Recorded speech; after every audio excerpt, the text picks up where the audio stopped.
a moment.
Good morning. I call to order this meeting of the Board of Regents of the University of Minnesota.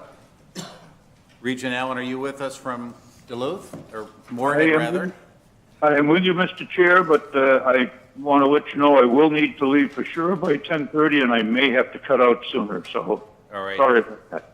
Thank you for that information. Review of the minutes from our last meeting. Is there a motion? So moved. Second. There is a motion and a second. Is there any discussion surrounding the minutes? Not hearing any. Would all those in favor say aye? Aye. Opposed? Motion carries. Report of the President. President Kaler, would you share your report with us this morning? Thank you, Mr. Chair, members of the board. It's been a short but very busy 28 days since we last met here. Many of us had a wonderful day in Crookston, Minnesota on September 22nd, thanks to Chancellor Wood. We broke ground on the new wellness center there. Key legislators who helped us with the facilities development celebrated with us, and there were plenty of shovels to go around. We launched an important new health promoting and gathering place for students on campus, and I thank Regent Allen and Regent Devine for digging in with me. That same day, we were honored to receive one of the largest philanthropic gifts in Crookston's history, as the Nielsen family, with long ties to the Crookston campus, shared their generosity. I had the chance to meet with an assembly of faculty there as well. Later that week, Chancellor Johnson convened the Morris Advisory Council here on the Twin Cities campus, and I was pleased to share details of our legislative request and to reaffirm the pride we all feel in the strength, distinctiveness, and reputation of the University of Minnesota Morris. At the University of Minnesota Rochester, I continue to be excited by the power of UMR's relationship with our friends at the Mayo Clinic. 12 UMR students participated in Mayo's very high-level Transform 2014 conference, and they came away empowered and inspired after connecting with global thought leaders in the healthcare industry. The students write about all they learned on UMR's website, and I encourage you to read of their experiences, which were actually transformational. At UMD, for the 4th year in a row, they have been named as one of the nation's most military-friendly schools. As Chancellor Black has said, UMD is dedicated to serving the educational needs of our veteran and active duty students and those students who have made future commitment to the U.S. Armed Forces through UMD's ROTC program. And as the son of a career Air Force sergeant, I'm proud of our entire university's embrace of our veteran and active duty students. Here on the Twin Cities campuses, our efforts to address and improve our campus climate are moving ahead. A series of student, faculty, and staff campus gatherings that we're calling World Cafes have begun. I think all of you agree that success of a world-class university is that across all of our campuses, we have environments in which everyone is treated with respect, and we have environments that allow for success, especially student success. And these World Cafes are developed from the work of our Campus Climate Work Group, which we formed last summer.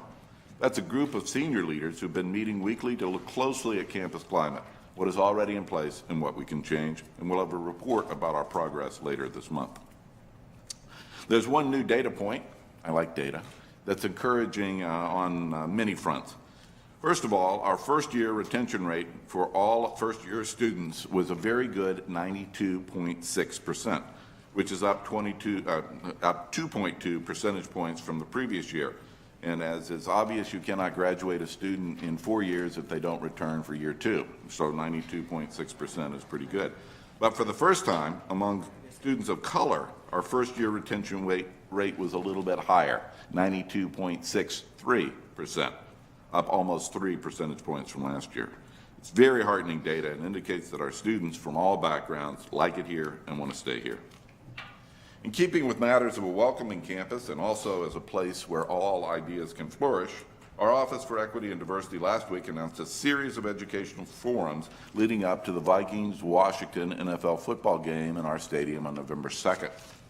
As Vice President Catrice Albert wrote to the university community, our program and goal is to increase awareness, discussion about, and understanding of the effects of stereotypes of American Indian mascots and logos. Now, no matter what your point of view on the Washington team's nickname, and I think you know mine by now, this is an opportunity for the University of Minnesota to fulfill our role and responsibility to provide space for educational dialogue that creates understanding around issues such as those facing American Indians and others. Now, let me turn to one of my favorite subjects, 4-H. That's an organization of 65,000 of our youngest Minnesotans, a core of our prospective students, and a real touch point for us in rural Minnesota. 4-H, of course, is a program of the university's extension. Now, I know all of you play with your smartphones during some of our meetings. So this is an opportunity for those of you who want to tweet. The hashtag is I-am-4H or MN-4H. They're operative this week, and they help build enthusiasm for 4-H. Some of us in National 4-H Week have posted selfies using those hashtags, and I've done that on my Twitter feed. It's a lot of fun, and it helps highlight the great work of 4-H Extension and the university's role, especially in greater Minnesota. Now, all of our work, we move forward under a brand called Driven to Discover. And over the past couple of weeks, we've launched the latest campaign for Driven to Discover, and I hope you've begun to see them on television, the web, and in print ads. This year's campaign is Made in Minnesota. It's tied directly to the university's Twin Cities strategic plan to be preeminent in solving the world's grand challenges, and the campaign aims to raise awareness among Minnesotans that the U is a global leader uniquely positioned to solve these challenges. Now, our analytics show that the Driven to Discover brand lifts all of our boats. It aids student and faculty recruitment, increases alumni pride and support, provides a reputational context, increases the effectiveness of advocacy, and provides colleges and units with an umbrella for their communications and much more. So here's a 30-second spot that I really like. Jay? I guess you're going to be looking into the energy efficiency. So, which of the world's problems are you solving tonight? Well, a way of Using energy-efficient design to make homes more affordable and more environmentally sustainable. A way to feed the world. And ultimately, a cure. one day, all of them.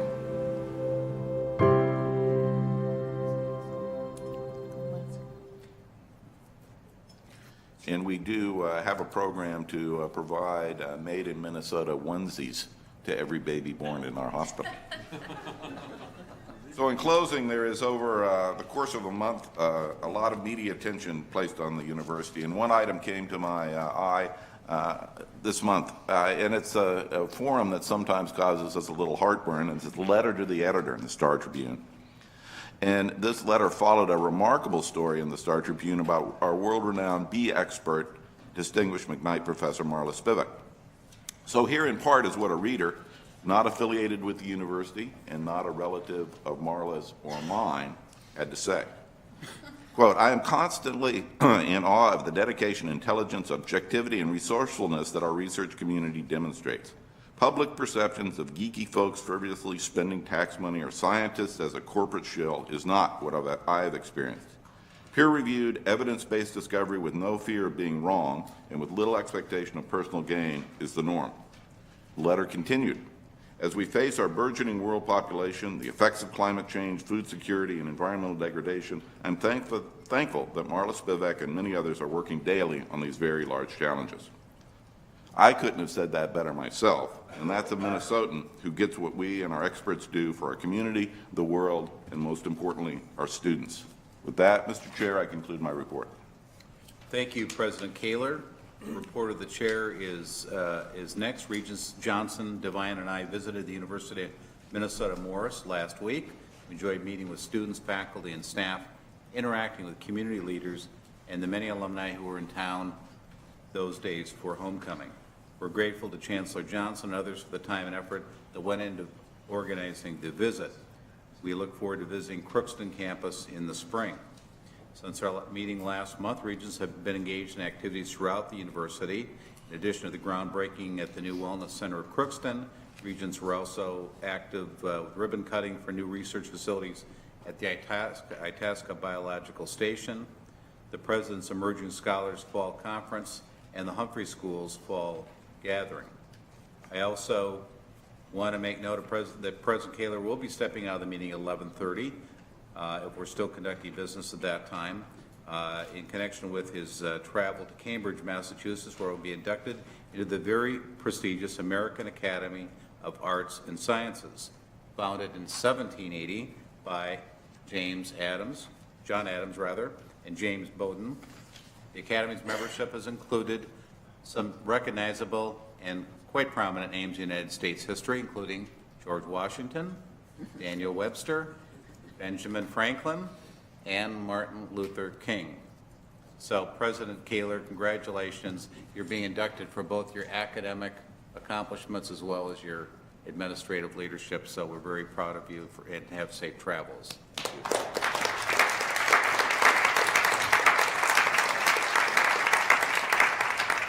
Thank you, Chair Beeson.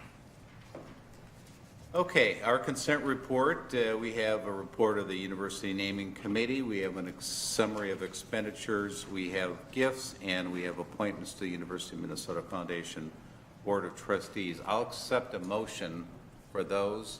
Move approval. Second. Move approval.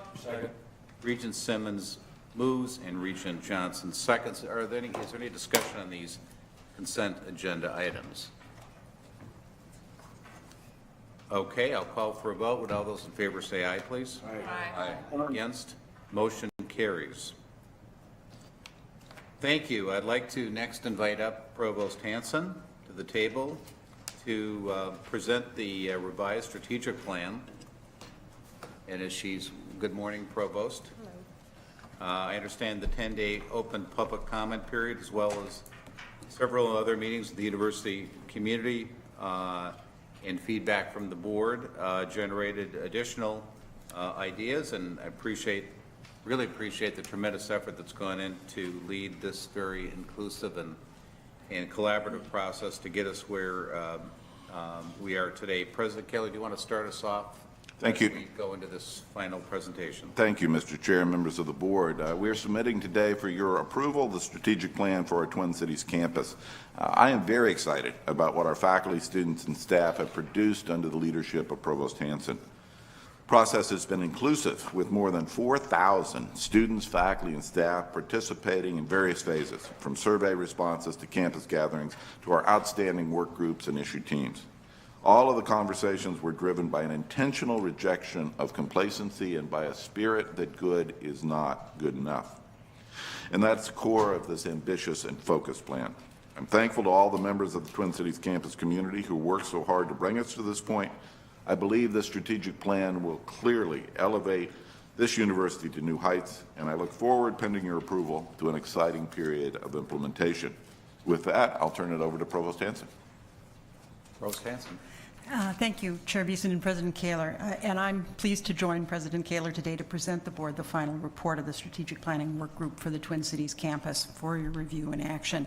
It is, as you said, the culmination of many months of invigorating discussion and planning by the campus community, with steadfast, concerted, and diligent effort from the Strategic Planning Work Group and 5 collaborative teams of faculty, staff, and students.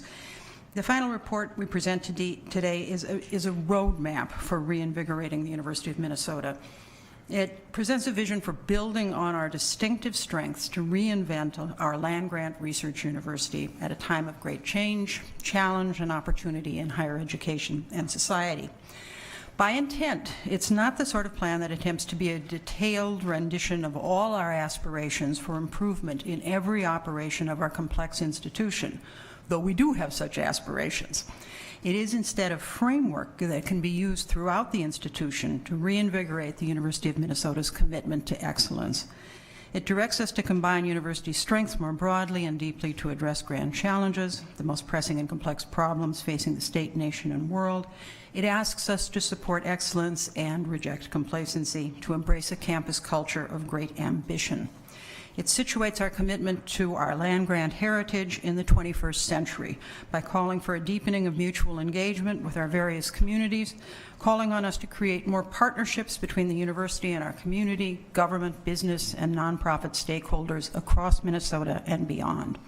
And it directs us to create new 21st century learning and career pathways for our students. The innovations in curricular and co-curricular possibilities that each of the plan's goals implies will be attractive to Minnesota's most ambitious, talented, and motivated students. Indeed, attractive to the nation's and the world's most energetic students. And the plan implies a commitment to support and channel that energy, talent, and ambition to produce graduates who will change the world for the better. Everything in this plan is integral to the excellence and impact of our academic mission and to the education we offer our students. In the last month, as Chair Beeson noted, the final report has been strengthened by constructive feedback from the board and the campus community during a public comment period. Every comment submitted online has been reviewed, and many have led to changes in the text. We've also taken guidance from a variety of administrative and governance meetings, most recently last Thursday at the University Faculty Senate meeting. Most of the feedback we've received during this period has been exceptionally positive. A number of responses offered thoughtful comments about aspects of the plan that needed to be clarified or underscored. For example, we've ramped up our articulation of the importance of disciplinary strengths as key to interdisciplinary opportunities. We've ramped up our commitment to global engagement as implicit to our 21st century mission. Equity and diversity is critical to our strategic vision in every aspect of our core activities, including access and costs of education. Ensuring that our university is a good place for faculty and staff alike to build careers and pursue excellence, and being more explicit about the way in which the health sciences research, clinical care, and the medical school are among our key academic priorities. Business process improvements and operational excellence and its relation to rejecting complacency are also underscored. We also want to emphasize that after approval of the plan, we want to move forward immediately with a collaborative campus process to identify and stake out our approach to a manageable set of grand challenges and move forward to operationalize the plan more generally. We've developed a shared vision, and we would hope to move quickly, collaboratively, and vigorously to implement it. There'll be differing patterns of consultation, work groups, and oversight for this work, depending on the units involved. But there will be various common touch points, including the compact and budget processes, to be sure that the work is being accomplished. Our schedule is to return in March with details to this board, with details about planned benchmarks and metrics. In fact, the plan is already having an effect on the operations of the school. It's being integrated into the 2014 compact planning to shape priorities and budgets for academic and administrative units. And just yesterday, one college sent me a note about how at its college meeting it had produced a Cliff Notes version of the plan and directives to every member of the department to say how their operations are going to change in response to the goals. There is internal engagement, in short. We would also want to move after approval to communication plans. The piece you've seen so far is just the plan. It's a blueprint. It's not what we would use to communicate about the plan. I believe that the report meets the charge set by President Kaler last fall for an ambitious and inspirational plan achieved through an inclusive process to advance the university's reputation and impact. I believe the plan does have real potential to transform our institution, enhance our state, and strengthen all of what we offer our students. I want to join President Kaler in thanking publicly the faculty, students, and staff members of the Strategic Planning Work Group, as well as the members of the extended issue teams. They've worked very hard, very thoughtfully, and have kept us on schedule. And we thank the board for your continued leadership, advice, and counsel as we collaborate now and in the future on achieving the goals of the plan. So we welcome any questions and comments. Thank you, Provost Hanson. I'll open this up now for questions and comments by the Board of Regents. Regent Cohen. Thank you, Chair Beeson. Thank you, Provost, and all the committee members and all the people who've worked so hard on this. I certainly embrace the plan, and the thing that has struck me is the enthusiasm of the faculty in particular that I think is so important to a really high-functioning roadmap. So thank you, and certainly embrace it. Regent Devine. Thank you, Regent Beeson. I too want to echo what Linda just shared there, and I really want to thank the 30 committee members and point that out explicitly, and then the 200-plus participants that were involved in this very fine work and this very fine process. I'm extremely supportive of what we're doing and why we're doing it, and the hallmarks that are going to come out of this report are really going to be the benchmarks here for our near future, and certainly the efforts to drive out the complacency issue, which has been noted in the report, I think is to be really noted and taken with great seriousness. I also, in following the process here, though it's not really necessarily specifically noted, I'm also want to make sure that we highlight the fact that we want to continue as the flagship of all of higher education in Minnesota to attract and retain the very, very best of the students that are available in our applicant pool, and ensure really a high focus on the student-centered kinds of outcomes that impact in terms of advising and housing, the safe campus environment, and the four-year graduation rates. And I think as we move forward, certainly our efforts to challenge ourselves to make sure that we have these benchmarks in place and the matrices are all part of it. And I want to thank you, Karen, for all of your work and your leadership, and President Kaler for your efforts in making this all happen. Regent Simmons. Thank you, Chair Beeson. Madam Provost and President Kaler, what I appreciate is not only this plan really looking at how we're going to address the challenges this university faces, as all universities must necessarily face, but there's also a real attentiveness to understanding, translating, defining what a public land-grant research university needs to do for its state and society. So thank you very much for taking that responsibility on. It makes the job harder and the outcome better. Thank you, Regent Johnson. Thank you, Mr. Chair, and Dr. Kaler and Provost Hanson. Just a couple thoughts. As I watched and observed and read the process that you've gone through, I'd like to think you took the blinders off. And by that I mean you just opened up the wide expanse of the university community and the potential that this place would have. And oftentimes in strategic planning, I think we're too limited. We're too limited in our scope, but I don't see that. And to that, the grand challenges, I absolutely love that term, because I think the grand challenges that have been noted link us to the citizens of this state. And that's extremely important today in the education forum, because folks out there, if you will, want to know what the university is doing and vice versa. And this strategic plan really links then the grand challenges, that connection with our citizens, which is extremely important. So very supportive, and I think you'll find the board is going to be very supportive, and we're anxious to see the implementation. And if I did make the statement that strategic plans sometimes end up on a shelf and gather dust, I don't think this one will. Thank you. Thank you. Regent Frobenius. Thank you, Chair Beeson.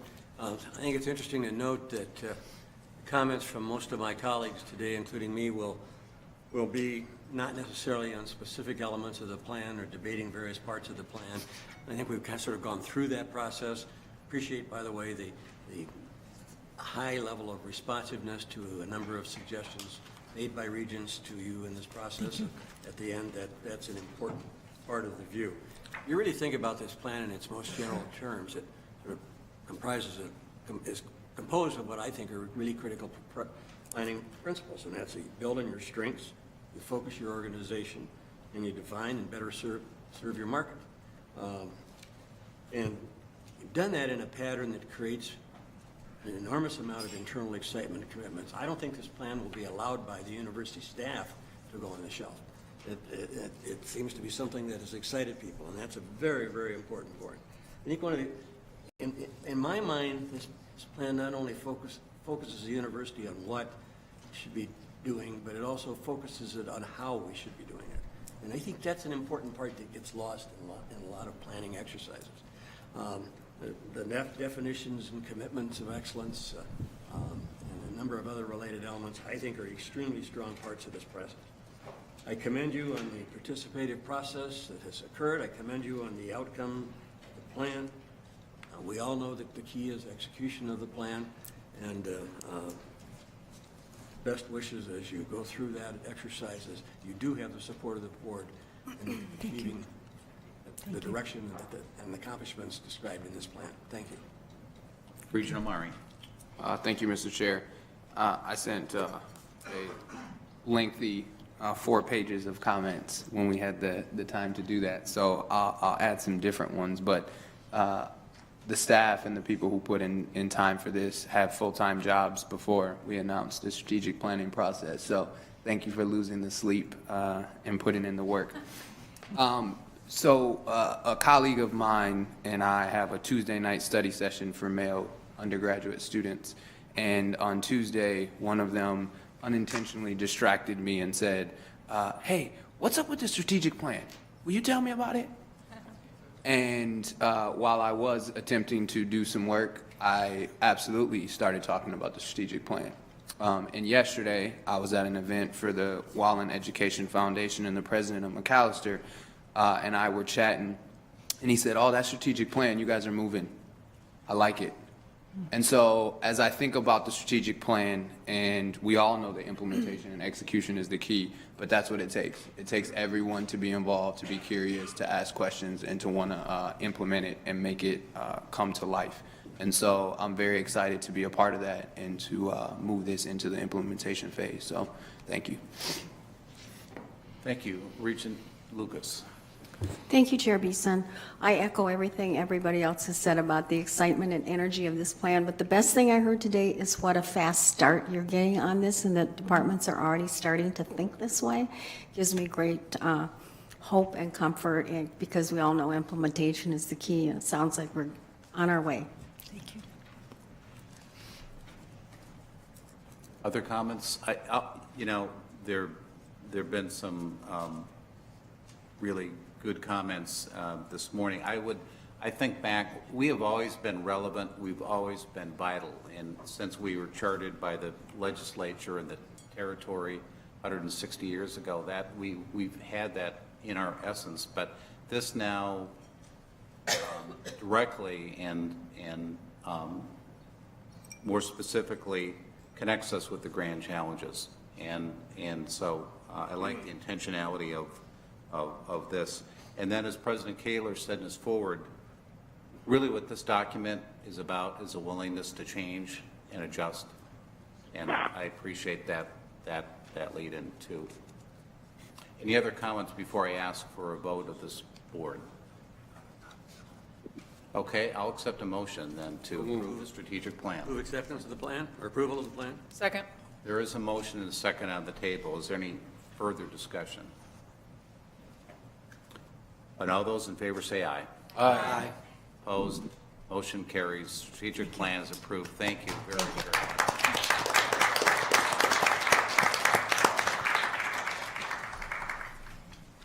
President Kaler. Mr. Chair, there's just a remarkable amount of work that has gone into this plan, and just a comment on the Provost's wonderful leadership of an incredibly complex and long process. So thank you.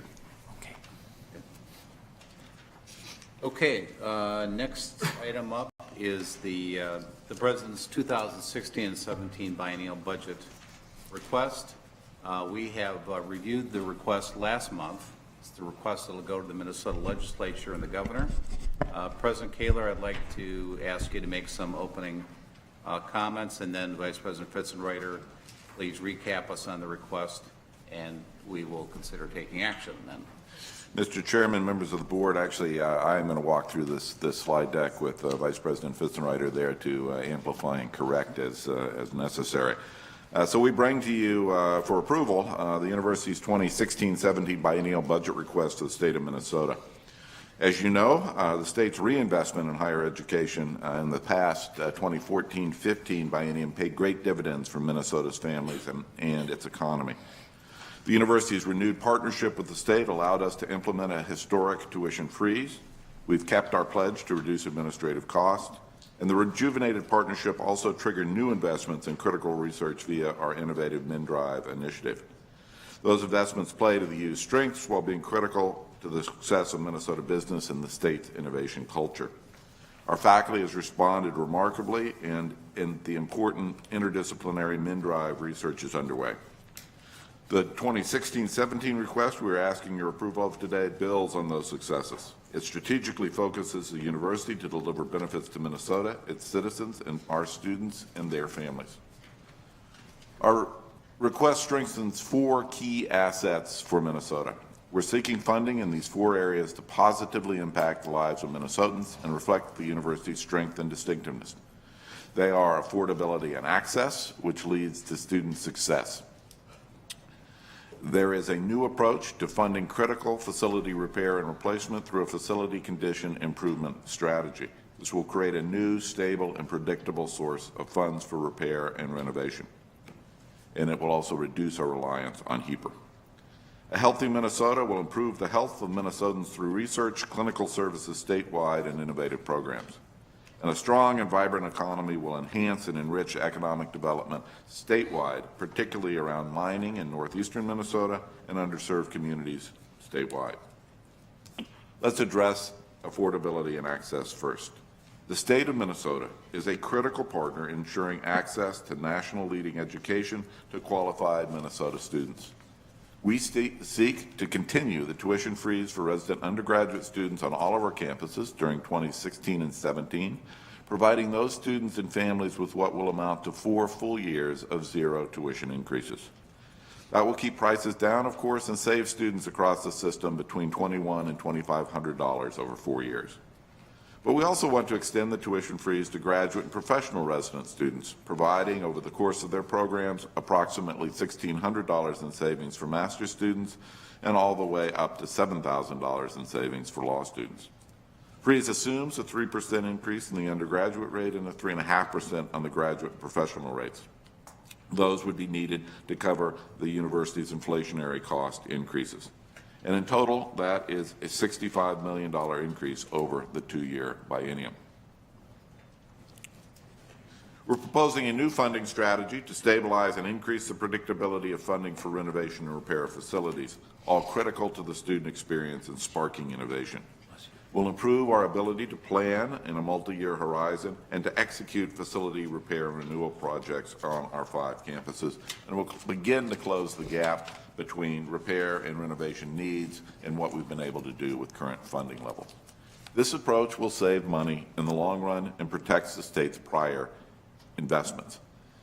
We're requesting a small increase in our replacement and repair money in our operating budget, and in this scenario, the legislature invests an additional $5 million each year of the biennium to reduce long-term maintenance costs. In exchange for that state investment, the university will reduce its planned capital request for HEAPR money by $5 million each year. Healthy Minnesota. This request will ensure Minnesota remains one of the healthiest states in the nation with top-ranked health programs. It will address current and future projected workforce shortages by training the next generation of healthcare professionals. It will accelerate revamping of the curriculum and clinical training. It will expand pipeline programs to encourage underrepresented populations to choose a career in the health sciences, and it will increase scholarships for students who choose to practice in underserved communities. It will develop and pilot new community-based models of health and care, and it will fuel research to treat, cure, and manage chronic diseases and conditions such as cancer, heart disease, stroke, diabetes, obesity, and arthritis. And the request is for $11.5 million each year of the biennium.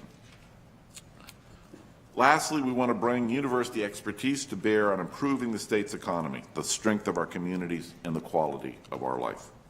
Similar to the MnDRIVE Research Partnership established in 14 and 15, the 16-17 request aligns our expertise and resources with the needs of Minnesota's citizens and their businesses.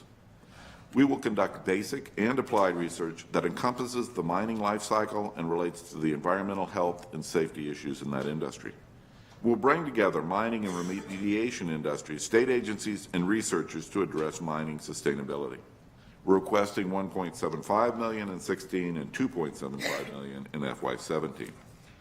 We also propose to improve statewide community vitality by identifying and prioritizing critical issues for local communities or populations. And for example, this will enable us to tackle the achievement and opportunity gap in our K-12 systems, to improve the assimilation of immigrant communities and the economic development in rural and underserved metropolitan communities. Best practices in our extension and our system campuses would be developed and employed. And that request is for $1.75 million in 16 and $2.75 million in 17.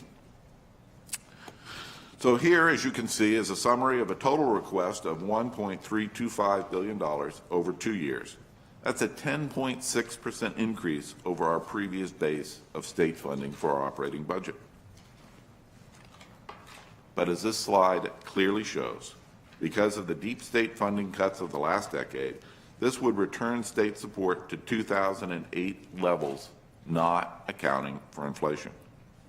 Put another way, if this were to be fully funded at the end of this biennium, we'd be in the same place with state support as we were a decade ago. With more students, an additional campus, increased excellence, improved graduation rate, our four-year rate has just about doubled over the past decade, I will remind you, and a growing reputation, I don't think returning to state support at a level of 10 years ago is too much to ask. Particularly, it's not too much to ask as we aggressively do our part to hold down administrative costs and move $90 million to mission purposes during the 6-year period. So, Mr. Chair and members of the board, this is an ambitious legislative request, but it's also focused on keeping costs down for a world-class education at the U, freezing tuition for 2 more years for students and their family. It's focused on new ways to reduce the cost of facility maintenance. It's focused on expanding our role as the state's most important provider of a healthcare workforce. It's focused on confronting some of the state's grand challenges, such as sustainable mining and ensuring vibrant rural and underserved communities. And in the end, it fills our unique and extraordinary mission as the only singular comprehensive research university in the state of Minnesota. With that, the resolution is before you, and I seek approval for our biennial request, as you see on the screen. Thank you. Thank you, President Kaler. Mr. Fitzgerald, any additional comments on that? Okay. I'll open this up for discussion now. Regent McMillan. Thank you, Chair Beeson, President Kaler, Vice President Fitzgerald. I'm very supportive of the budget, and I'll have remarks on behalf of the Finance Committee shortly reflecting that support and the committee's support. But I want to just highlight a couple key elements of this and reiterate what President Kaler just said. The university is an astounding research and education engine, and I think it functions at its very highest levels when it's aligned with the challenges that the state has, and it's focused on our land grant mission. Resource-based industries, agriculture, healthcare sector are all critical parts of that land grant mission. And I don't think anything's enriched this university over the last 130 years like the resource-based industries of northern Minnesota. So I'm heartened and pleased when I see us aligning our research capabilities with the challenges that come with some of those things. And thank you, President Kaler, for that. Regent Simmons. Thank you, Chair Beeson. I want to comment, I'm going to vote in favor of this budget proposal. I want to comment, though, on the importance of the university in creating a healthy Minnesota that's much broader than we actually state here. Yes, we need to train the workforce and make the discovery and provide the care that provides access to high-quality medical care. But I want to make sure we understand that access to medical care is a 10% factor in our health, 10%. The other 90% is how we live. And the University of Minnesota is critical to how we live. Our knowledge, our workforce creation it should and do influence policy in education, in agriculture, in energy, in transportation. And these are the areas where we have great opportunity to actually influence health too. So we have to do both, and we do both. So when we make our case to the legislature and the people, I would remind us of that breadth of our contribution to the health of Minnesotans. Regent Frobenius. Thank you, Chair Beeson. I too support this budget from a couple of plans, and just mention one thing that Regent McMillan will probably talk about further. We also reviewed this long-range financial plan in the context of this appropriations request. And it's important to note that collectively over a period of time, this helps us to begin to reduce some future gaps. I made some comments at the committee yesterday that I'd like to summarize and make again today. To particularly note that we are requesting dollars of the same amount for fiscal year 2017 as we received in 2008. That's a 9-year, that's almost a decade of time that we basically have fought through some significant issues. During that time, the university has gone through some significant financials and ups and downs. We have taken additional cost out of the families of our students by fairly significant tuition moves, which we are attempting to buy back with the support of the state of Minnesota during this period of time. We have cut programs, we've modified activities, and more importantly, I think we've installed in the university a climate of fiscal prudence that is significant in a context of fiscal improvement, always trying to increase the efficiencies of the university. We can spend lots of time talking about various elements of that, but I can tell you that it's very, very real. Secondly, I think we've actually, the university, although it has developed strength of late, is in a more fragile position. It has less ability to accommodate to the ups and downs. This is not a manufacturing plant that you can lay off 10% of the workforce next month and expect to bring them back 90 days later when finances swing back the other direction. We have gathered a group of outstanding leaders in their fields from across this world at this university. And we need to keep that critical mass together. And I think it's more fragile than it was when we dealt with this in 2008. So I add that element. I believe the state will, in fact, see this as an opportunity and a critical need to keep this on the fiscally prudent course of meeting the range of needs discussed in our financial plan that Regent Simmons so wonderfully summarized here just a couple seconds ago. So I encourage this board to not only support this plan, but I encourage this board to assist management as they go through seeking the legislative support for this activity. Mr. Chair? Regent Allen. I don't need to say much except to thank you to all of you for saying all the things I might have said if I'd been there. So thank you so much. I wished I could have been there. This has been a great meeting so far, and I appreciate, I'll just say echo to all of the things that most of you have said so far. Thank you, Regent Allen. Regent Devine. I too want to just go on record in saying that I very much support the budget that we're presenting here and a plan.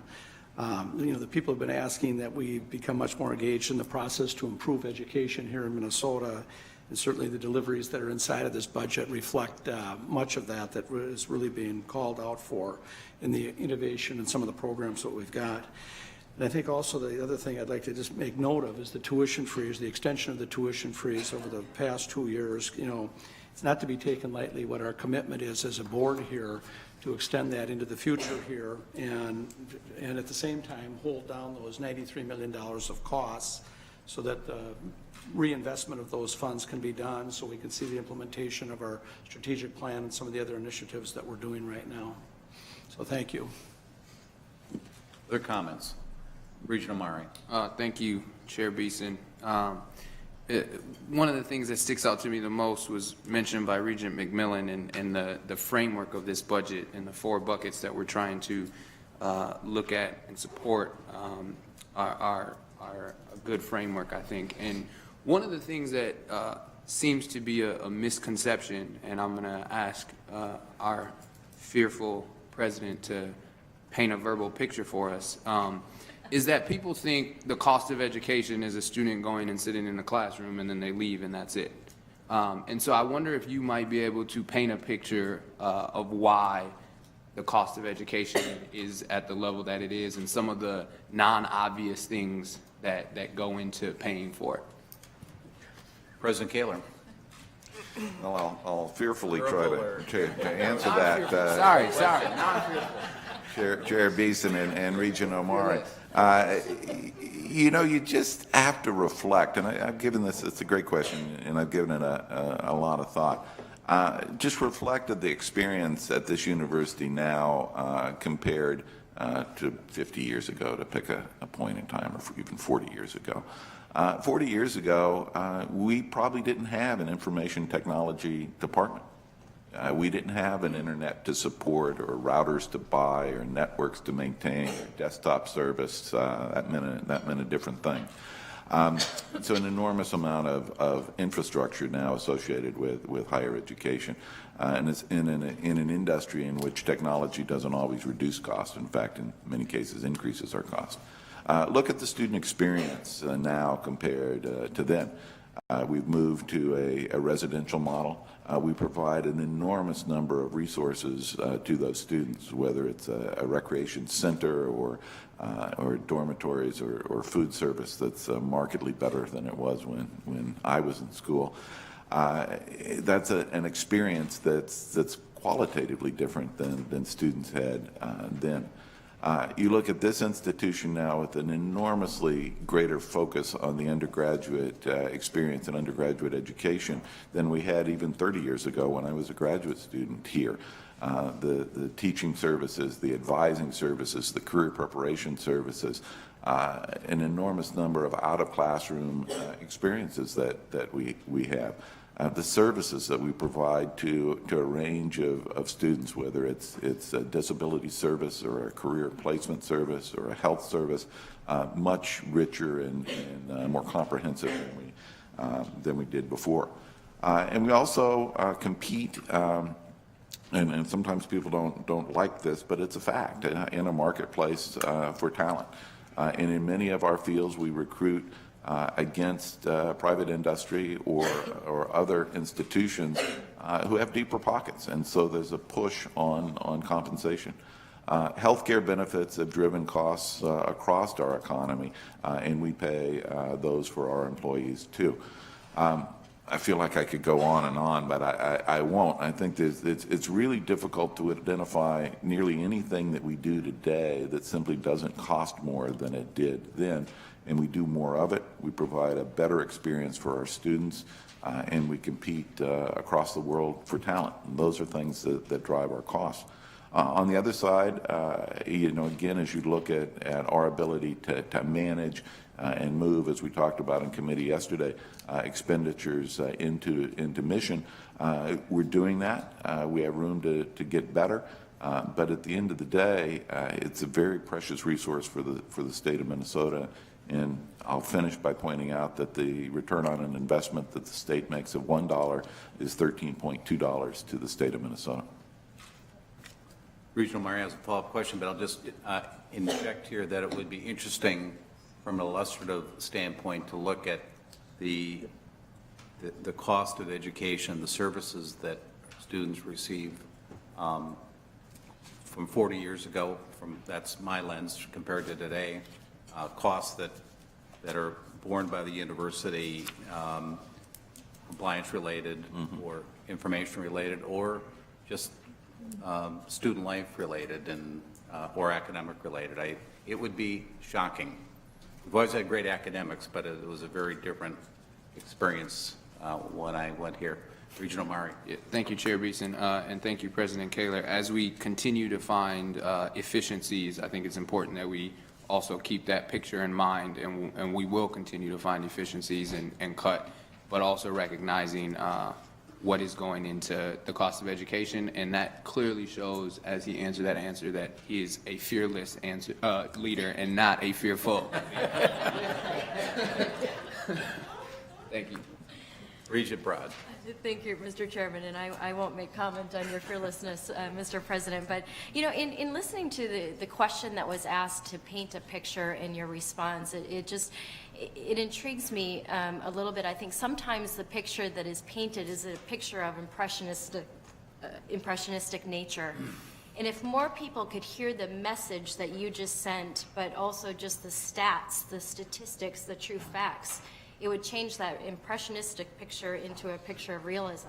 And I think what you just did is exactly that. So I just thought that was kind of an interesting exchange. So thank you for asking that question.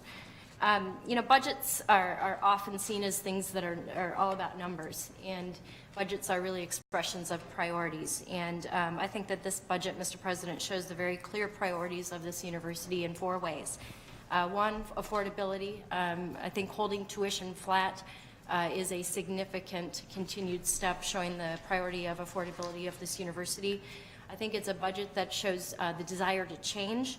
It reasonably and aggressively addresses the cost curve trajectory that we've been on that we just simply can't sustain. And I think you're doing it in, as I said, a reasonable and yet aggressive way. I think the budget shows that this university is very focused on excellence.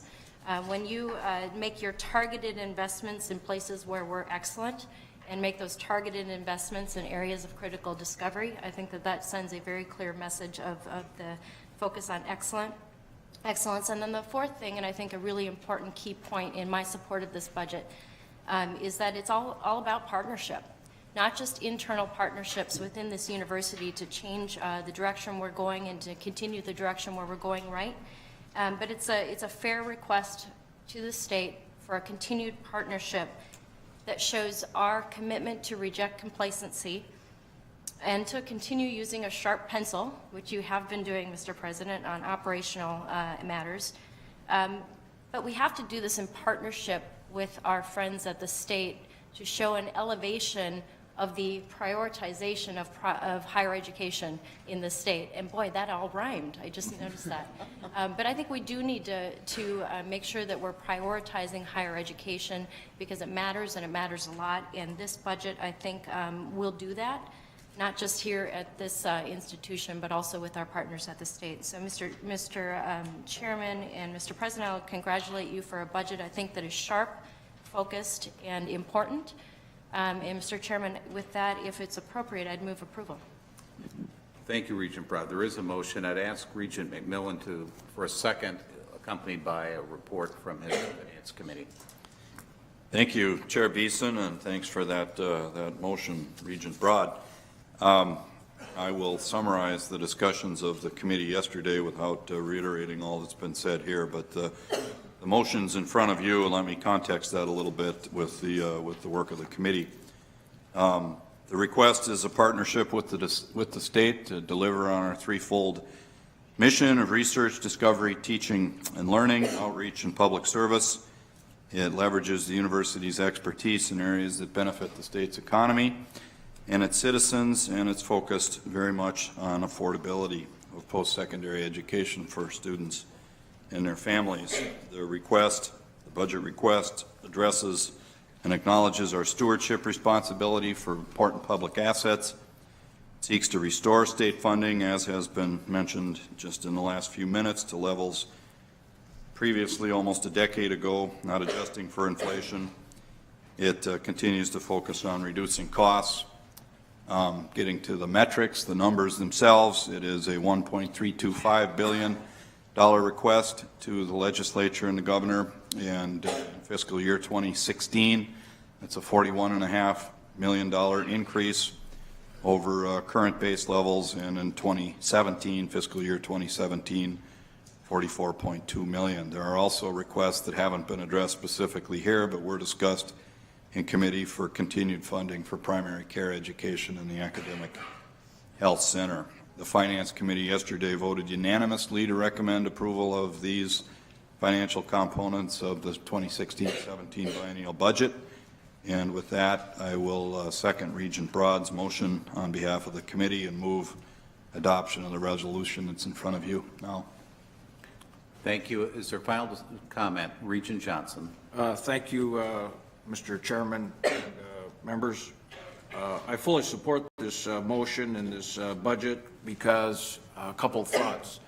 It sends a thoughtful, strategic, strong message so the president might go to St. Paul and advocate for this university, and that's extremely important. Second of all, thinking about the state of Minnesota and the budgetary process, I know that the governor and 201 members of the legislature, as they convene in January, will have many choices to make. Prioritization of the budget. There are many requests. We used to say, Representative Broad and myself, we know this, for every dollar available, there were $10 of requests or more. And so to our friends in St. Paul, I'd remind them, as I thought this morning about our Constitution. Our Constitution of this state is straightforward, quite simple, and it has good priorities. It really talks about two things outside the organization of the executive, judicial, and legislative branch. That is a system of transportation and a uniform system of education for the citizens of this state. Those are the two highest priorities in our Constitution. And there are many other requests. I understand that. There are many needs. But for the betterment of this state, as we move ahead and advance, transportation and education ought to be at the top of their list. And so, Mr. President, we wish you every good endeavor as you go forth with this budget to St. Paul, the governor, and the legislature. And we will be a better state because of it. And I thank you and your staff for very good work. Thank you. Last comment before we vote. Regent Devine. I just wanted to make note here, the Facilities and Operations Committee yesterday voted unanimously to make the recommendations of an approval of the resolutions related to the components of the President's recommended 6-year capital plan and the 2015 state capital budget request. And so I would move then that we approve the resolutions. Before that, we're going to finish our vote on the operating budget. So I'll be back with you, but all those in favor of the 2016-17 recommended operating budget say aye. Aye. Aye. Against? Motion carries. Thank you. Okay, we'll move into the capital budget now. Vice President Wheelock will be joining Vice President Fitzenreuter and President Kaler. Again, I'm going to ask you to make some opening comments on the proposed 6-year plan and then the related 2015 capital budget request before we take final comments and action. President Kaler. Mr. Chair, members of the board, first thank you for your support of our biennial budget request. We will carry it with vigor to St. Paul. I'm now pleased to bring forward for your approval a 6-year capital plan and the 2015 state capital budget request.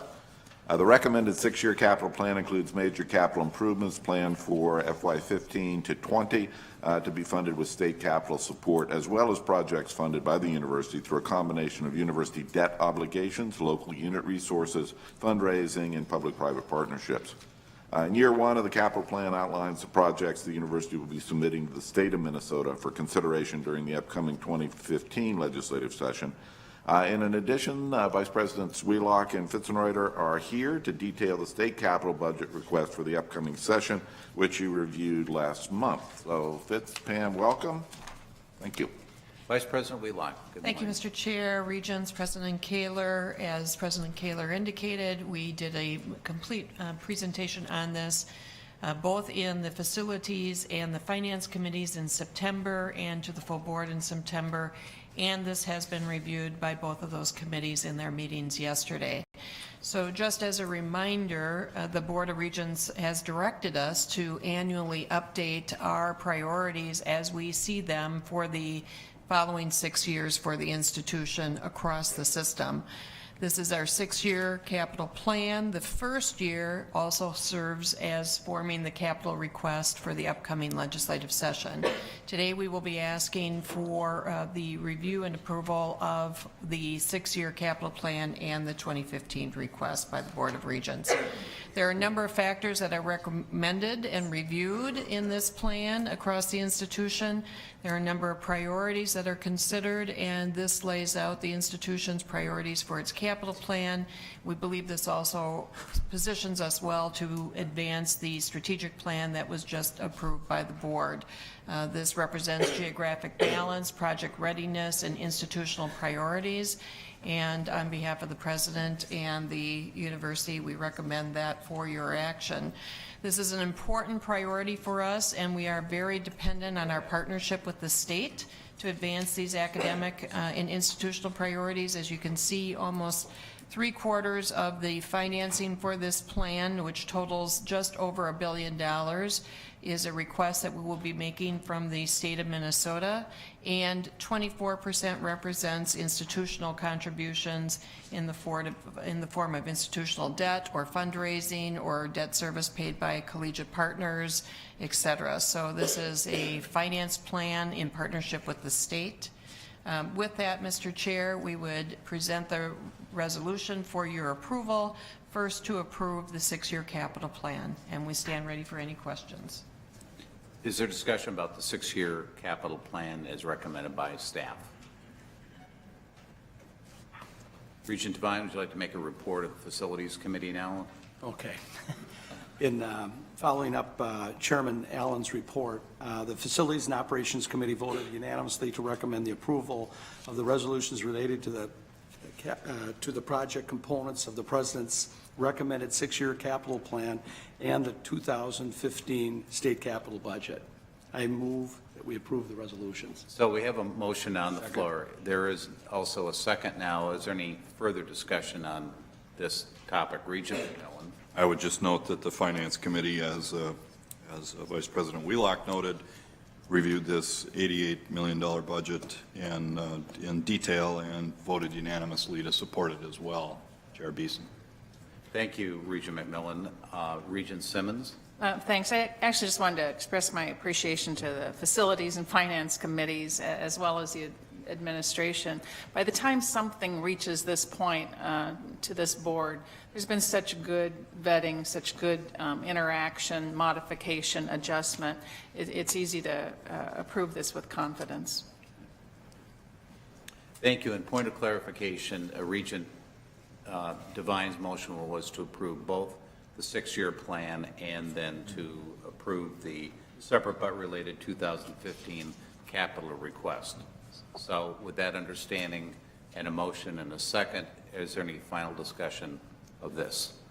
Not hearing any, will all those in favor say aye? Aye. Aye. Against? Motion carries. Thank you, Vice President Wheelock. Thank you, Mr. Chair. Regents. Well, we look forward to the next presentation as well. Invite Vice President Jackson and University of Minnesota physicians, CEO Bobby Daniels, Dr. Daniels, to give us an update on University of Minnesota Health. Good morning. Dr. Jackson, Dr. Daniels. Good morning, Chair Beeson, President Kaler, and Regents. Thank you for the opportunity for Bobby Daniels and I to be able to give an update on University of Minnesota Health, which I think everyone knows represents an integrated structure of University of Minnesota physicians and the University of Minnesota Medical Center and some other Fairview operations. This was established with approval of the Fairview Board, the University of Minnesota Physicians Board, and the Board of Regents in May of 2013. with the idea that all of these entities shared a common commitment to clinical excellence, research, and education, with integration being a key for success to be able to deliver excellent care across the spectrum of our operations. The goal overall of this new structure is to better govern, manage, and operate our academic clinical enterprise. This organizational chart, I think, gives the overview that University of Minnesota Health is overseen by University of Minnesota Physicians Board of Directors and the Fairview Health Services Board of Directors, with the University of Minnesota Physicians Board of Directors ultimately overseen by the Regents. The entity is co-managed by Carolyn Wilson, who's the UMMC president, and Bobby Daniels to my right as the University of Minnesota Physicians CEO. And the structure encompasses the medical center hospital here on campus, as well as Fairview and UMP joint service lines, University of Minnesota physician clinics, and the new ambulatory care clinics and surgery, which is being built right now.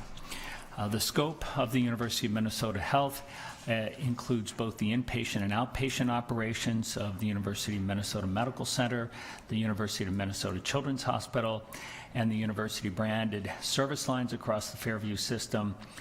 The physicians' activities within the Fairview sites, our Maple Grove Ambulatory Care Center specialty activities, and the new ambulatory care center that's being built, as I just mentioned, which will open in January of 2016. To give you some idea of the overall scope of the operations, University of Minnesota Health represents approximately 55% of Fairview's business and 80% of University of Minnesota Physicians business, with an overall revenue of about $2 billion for this operation. So it's important for everyone to realize that we think this integrated structure is really important for us to be able to achieve the promise of academic medicine that will allow us to practice care across the spectrum, that will support education and training, advance research, support innovation, and most importantly, improve the health of individuals and communities ultimately. In terms of education, this structure will help us define future care models, define workforce needs, provide interprofessional practice models, and there is clearly a need for clinical training and practice sites that model the way healthcare should be delivered. We have extensive educational programs in the Academic Health Center, not just the medical school, but the other 5 schools that we work very closely with in our interprofessional practice models, as well as not just in terms of education, but also in healthcare delivery. In terms of providing care, it's not just about interprofessional training, but piloting new models of care to deliver top quality and safety and access across this system. And as I think Regent Simmons mentioned in the last hour, part of our goal is to not just focus on treatment, but on population health in terms of preventive services and working with some of our other schools, not just within the Academic Health Center, but our social sciences at the university, so that we really can focus on the social determinants of health, which really do account for probably 70% or so of life expectancy. So it's more than just a treatment health system. And we, having better access to care, better coordination of care, more affordable care, these are all goals of our integrated structure system. And we want to encourage innovation and ultimately bringing our breakthroughs at the bench to the bedside to our patients. Research will be part of this, with more emphasis on clinical research and patient outcomes research, addressing some of the issues of the triple aim that's being adopted nationally. We will focus also on personalized medicine with the new genomic sequencing and proteomics technology that's available, using multidisciplinary research teams and investing some of these resources into this integrated structure to allow these new technologies for diagnosis and treatment to be available to patients. Flat NIH funding, as everyone knows, is putting pressure on our ability to acquire the resources for research. Obviously, we will keep pushing and applying for these types of grants, but we will be pursuing more vigorously philanthropic funding, working with companies in the regions, as well as our technology transfer office for additional revenues and patents and royalty licensing income. So with that, I'd like to turn this over to Bobby Daniels, who will give you a more, I think, in-depth review of where we are currently with the University of Minnesota Health. Thank you, Dr. Jackson, Chair Beeson, and Regents. Thank you for this opportunity. University of Minnesota Health represents a significant first step in our journey to becoming an academic health system. We've experienced the challenges of launching a new brand, and we'll continue to develop the brand statements around how that brand will impact the citizens of the state of Minnesota. We've implemented significant organizational changes as we have shuffled together leadership teams from the University of Minnesota Medical Center and UMP, and are developing a significantly streamlined way for managing the enterprise. As you might imagine, there's a significant cultural shift that needs to occur as we bring together physician leadership and hospital leadership, a community and an academic practice. But nevertheless, we're well on the way to succeeding along those lines. We also have a number of signs of progress. For example, significant improvements in clinical quality, continuation of the growth that we've been experiencing over the past few years, and enhanced satisfaction both of our patients and our referring physicians. Our vision is to become a national leader in outcomes, research, and education, and we aspire to rank among the top 10% of academic medical centers in the nation. Our goals center around improving patient care, providing a seamless experience as patients move throughout the system, and also to allow them to get care in their home or in their local care facilities in a manner that limits their need to actually come to our campus, given the geographical distribution of many of our patients. We'd like to develop care models that are in line with healthcare reform and leverage the strength of the schools of the academic health center. We also aspire to enhance education. In large part, we will generate additional funding through enhanced performance that will increase the standing of the medical school and other health science schools. And in addition, we'd like to increase on-site training both on campus as well as throughout the Fairview system, and further extend interprofessional education throughout the system. Finally, our goal is to support healthcare research with an increased focus on clinical trials and speed the delivery of research from lab to the bedside. We've approved an inaugural strategic plan in July of 2014. It was approved by the University of Minnesota Health Board, the Fairview Board, and the University of Minnesota Physicians Board. The strategic priorities are to solidify and enhance relationship with both providers and payers, to develop focused clinical activities with sustainable competitive differentiation for key programs of distinction. We're thinking about what is the next heart program from the 50s, or the next solid organ transplant program from the 70s, or the bone marrow transplant program that garners so much distinction right now. We plan to implement innovative methods to provide high-quality interdisciplinary care, increase access, and improve service. We also plan to use the ambulatory care center opening and the Maple Grove ambulatory facility that we share with Fairview to leapfrog current performance measures in service, access, quality, and cost. Just yesterday, our team completed a 3-day retreat mediated by an outside person, And at the end, I asked the question, would this lead to world-class performance? And this was someone who was able to look across the nation. And he said, absolutely, if we can execute on our plans, we should be able to provide world-class service and quality of care.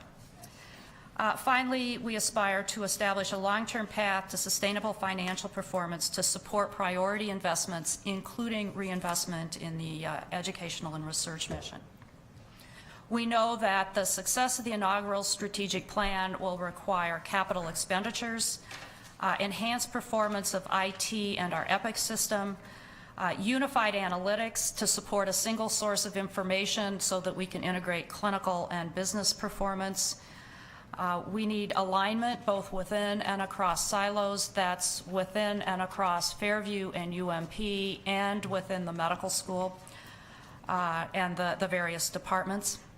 Finally, we need effective, efficient, and transparent decision-making with clear accountability and, importantly, consequences.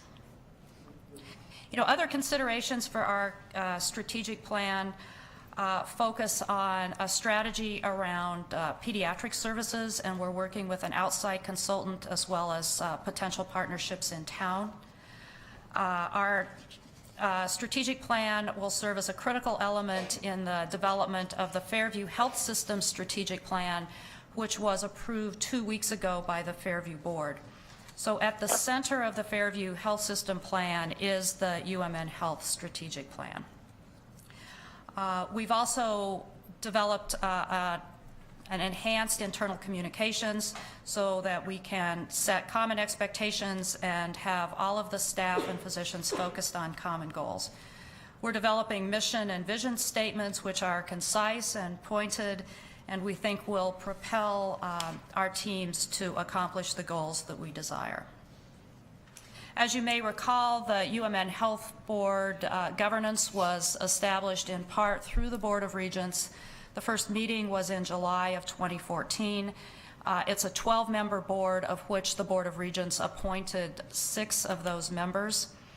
We've met 5 times. Those appointments were competency-based, and the majority were external leaders within the community. Dr. Jackson serves as the chair, and Rulon Stacy, who is the CEO of Fairview, serves as the vice chair. There are 3 committees: Finance and Audit, Patient Care and Quality, and Research and Education. We're on target to meet the net income target that was set for 2014. That guarantees the full amount of academic support to the medical school. So for this year, that will be an incremental $7 million over what occurred prior to the signing of the mHealth agreements. In addition, when we exceed the net income target, a third of that revenue, a third of that excess in net income, if you will also be available to the dean for his discretionary use. We've created an interprofessional education task force, and we're continuing to develop improvements and enhancements to the electronic medical record through the strategic plan. And we believe that will not only facilitate clinical care and the quality outcomes that we desire, but also greatly enhance our ability to do outcomes research. We've also focused on innovation, and Dr. Jackson has developed system-wide engagement awards which seek to bring together individuals at other Fairview hospitals with those within UMN Health. There was a request for proposals distributed in April. There were a wide variety of very engaged and thoughtful proposals which were reviewed. They pair an AHC faculty member with a Fairview system physician. There were projects selected which will result in improved patient outcomes, reducing the cost of care. The decisions were made based on the actual ability to execute and the potential to result in publishable research. 3 projects were selected and were granted up to $80,000 as a budget, and we view this as first in the series of what we hope are many engagement awards. The University of Minnesota Health Clinics and Surgery Center, or what we have previously called the ACC, is well underway. The construction is scheduled to be completed with move-in sometime in January of 2016.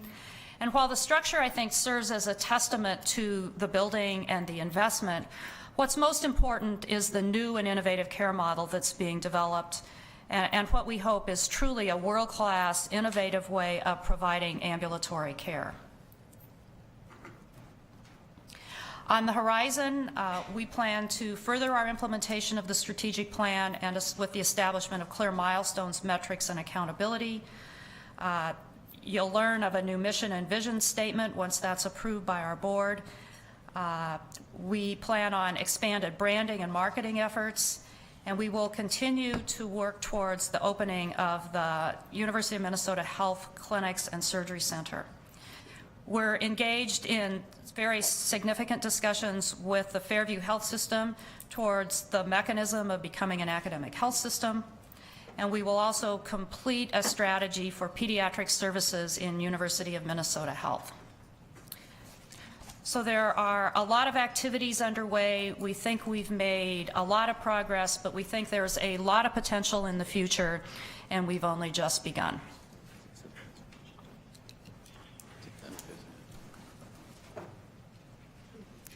Thank you, Dr. Daniels. Let's open this up for questions and comments, if we could.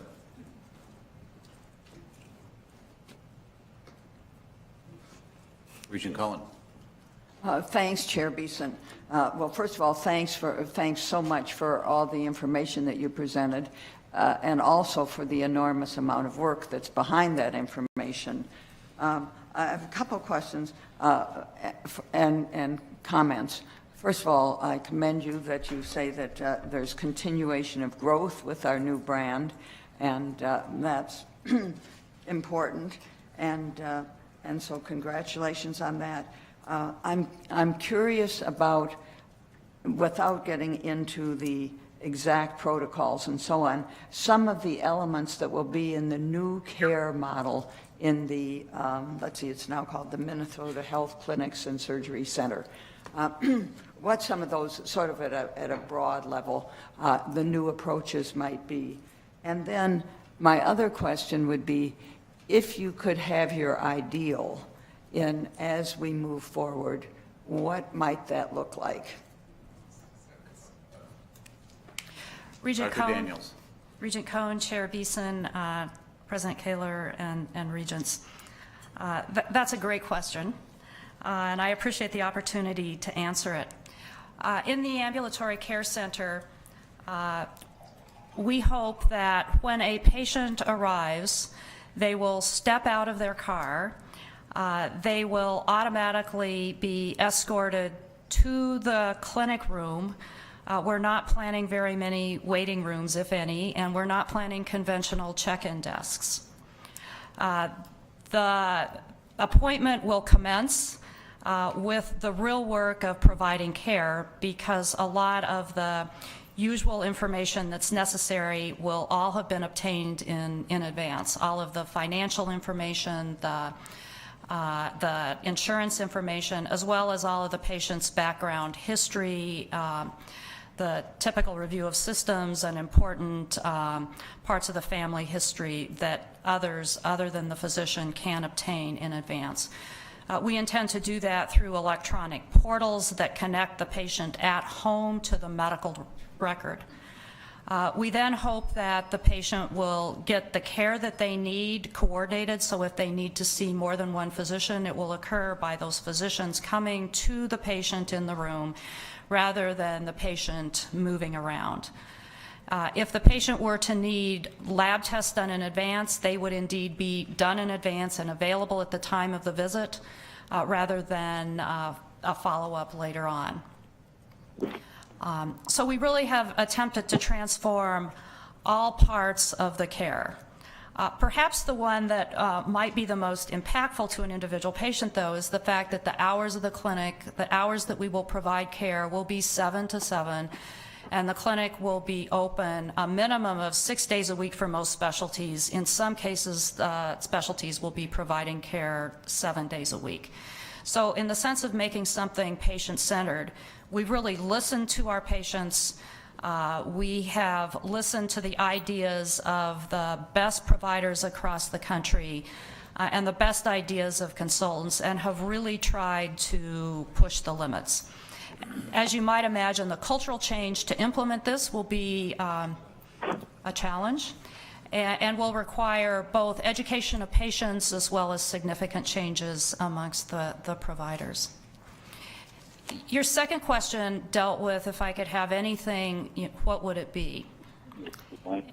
And I think it would be to develop an academic health system that puts the patients at the center, that truly leverages all of the strengths of the University of Minnesota, and does it in a way that reaches out to the community across the Fairview system, and provides everything that I know we're capable of.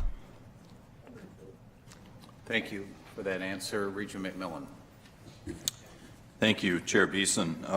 Dr. Daniels, the second to the last bullet on your last slide caught my attention, and you just used the phrase again, academic health system. Is that something we should be thinking about as that title, that term, as having, really driving some strategic or financial benefits, you know, like we think about accountable care organizations, things like that? I've heard it before, but help me and the board understand the strategic or financial importance of getting to that point. Dr. Jackson, you might want to you may both want to comment on that. Regent McMillan, Chair Beeson, and board. What I described in answer to Regent Cohn's question was an academic health system, and I think there's often a lot of confusion about what that means, because there are many models of academic health systems across the country. But I think the one that we would want to aspire to has many of the features that I mentioned. I think it is indeed our goal to put that into action, and I think the benefits will be to all of the schools of the academic health center, as well as the citizens of the state of Minnesota. We think that there are financial benefits that should accrue both to the university and to Fairview, and that the state will be well served if we're able to successfully execute on this. Quick follow-up, Chair Beeson. I'd like Dean Jackson to respond to if he has anything to say first. Yeah, so I think when we talk about an academic health system, it means that all of our clinical sites will be involved in the academic mission to one extent or another, whether it's in training, education, whether it's in research, whether it's in social science research and how to provide better health for a population ultimately. We want our practice of medicine to be evidence-based and conducting clinical research, at least at many of these sites, whether there are faculty involved or private, I shouldn't say private practitioners, but non-faculty and our community physicians, so that the whole system is engaged in one aspect or another of an academic, of our academic mission. We do think that you know, as Bobby said, being able to leverage the resources of the whole university in this endeavor will pay big dividends. I think not just for the mission, but financially as well, and the resources that will be forthcoming to help in this mission, I think would be widespread, not just at the state level, but federal level. As you know, Minnesota, we are very fortunate that we have probably, I think, the longest life expectancy of any state in Minnesota and the lowest cost for health care at this time. This is something we want to maintain our lead in across the state and show the world how to provide excellent health care to populations. And I think this is one way to do it, and we will all benefit in many ways, including financially, of doing this. Follow-up question, Regent. Oh, that answers it. Thank you. Thank you. Regent Frobenius. Thank you, Chair Beeson, and thank you both for an excellent presentation today. Before I raise a question, I just want to say a simple congratulations on the progress you've made in both structure and other in planning in this very significant first step of evolution of what we've called the academic health system around the University of Minnesota. You commented earlier about some Dr. Daniels, about growth in volumes and satisfaction that have occurred during this period of time. As we are getting closer with Fairview and actually beginning to work with them more collegially and appropriately, I'm curious what has become what the impact have been from other system referrals. We still rely heavily on patients coming from outside the Fairview system.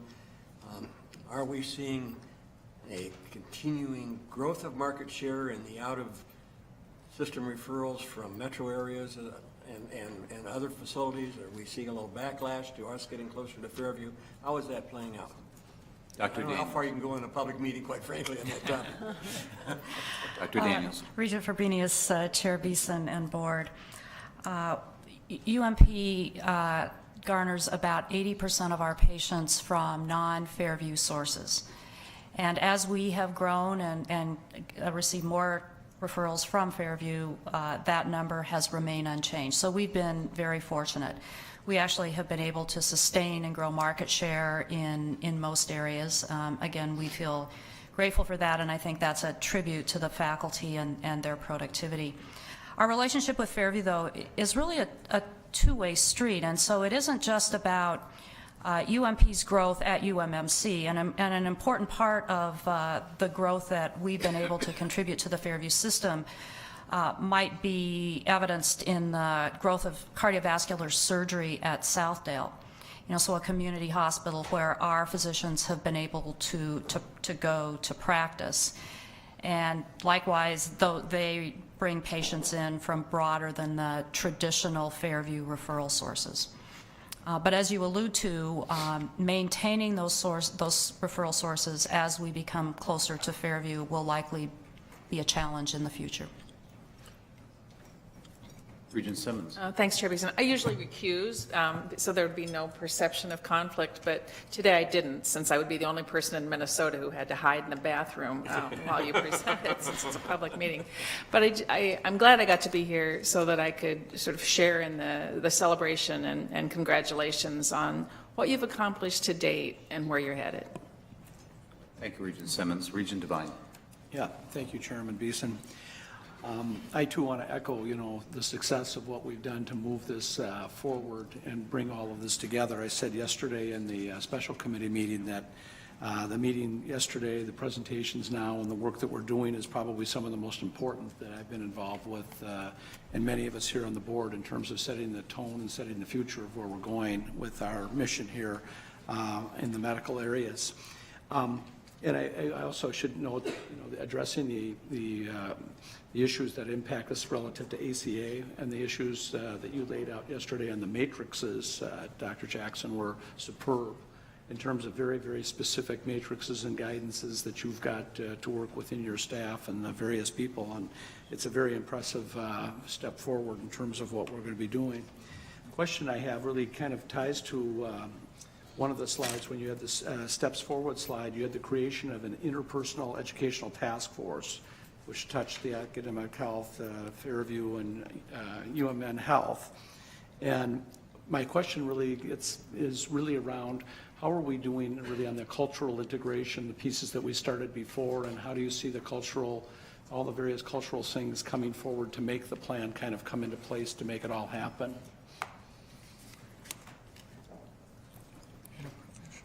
Dr. Daniels. Regent Devine, Chair Beeson, and Board.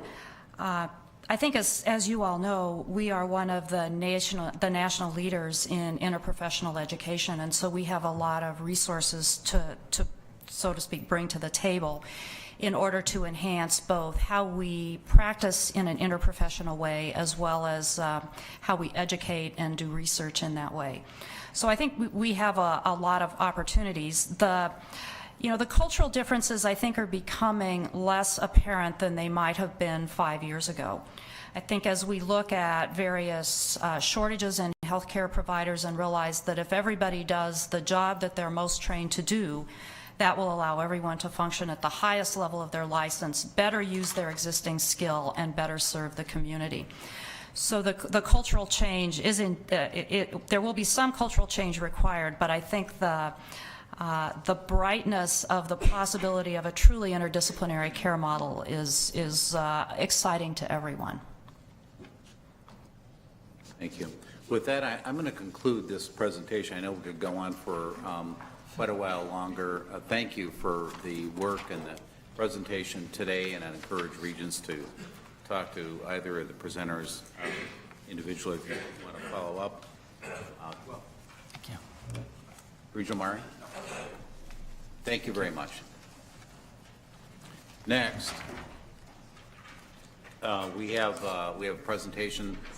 The provost will come up and she'll introduce the co-presenters and frame up this important discussion on demographic changes, system-wide enrollment management. We've been talking about this a number of times yesterday and earlier, so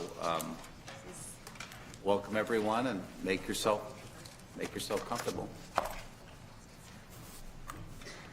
Provost Hanson. Thank you, Chair Beeson and members of the board. Early this morning, we were very happy that you approved a strategic plan for the Twin Cities campus, a plan for the U of M to meet the challenges and contingencies of a diverse and changing world. I'm glad to have this opportunity to discuss some of the salient ways in which our world is diversifying and changing, and how this informs our planning and policy making. I'm joined by Rachel Hernandez, Director of Admissions on the Twin Cities campus, and Andrea Schocker, Executive Vice Chancellor for Academic Affairs on the Duluth campus. We'll begin with a brief overview of some of the relevant demographic trends.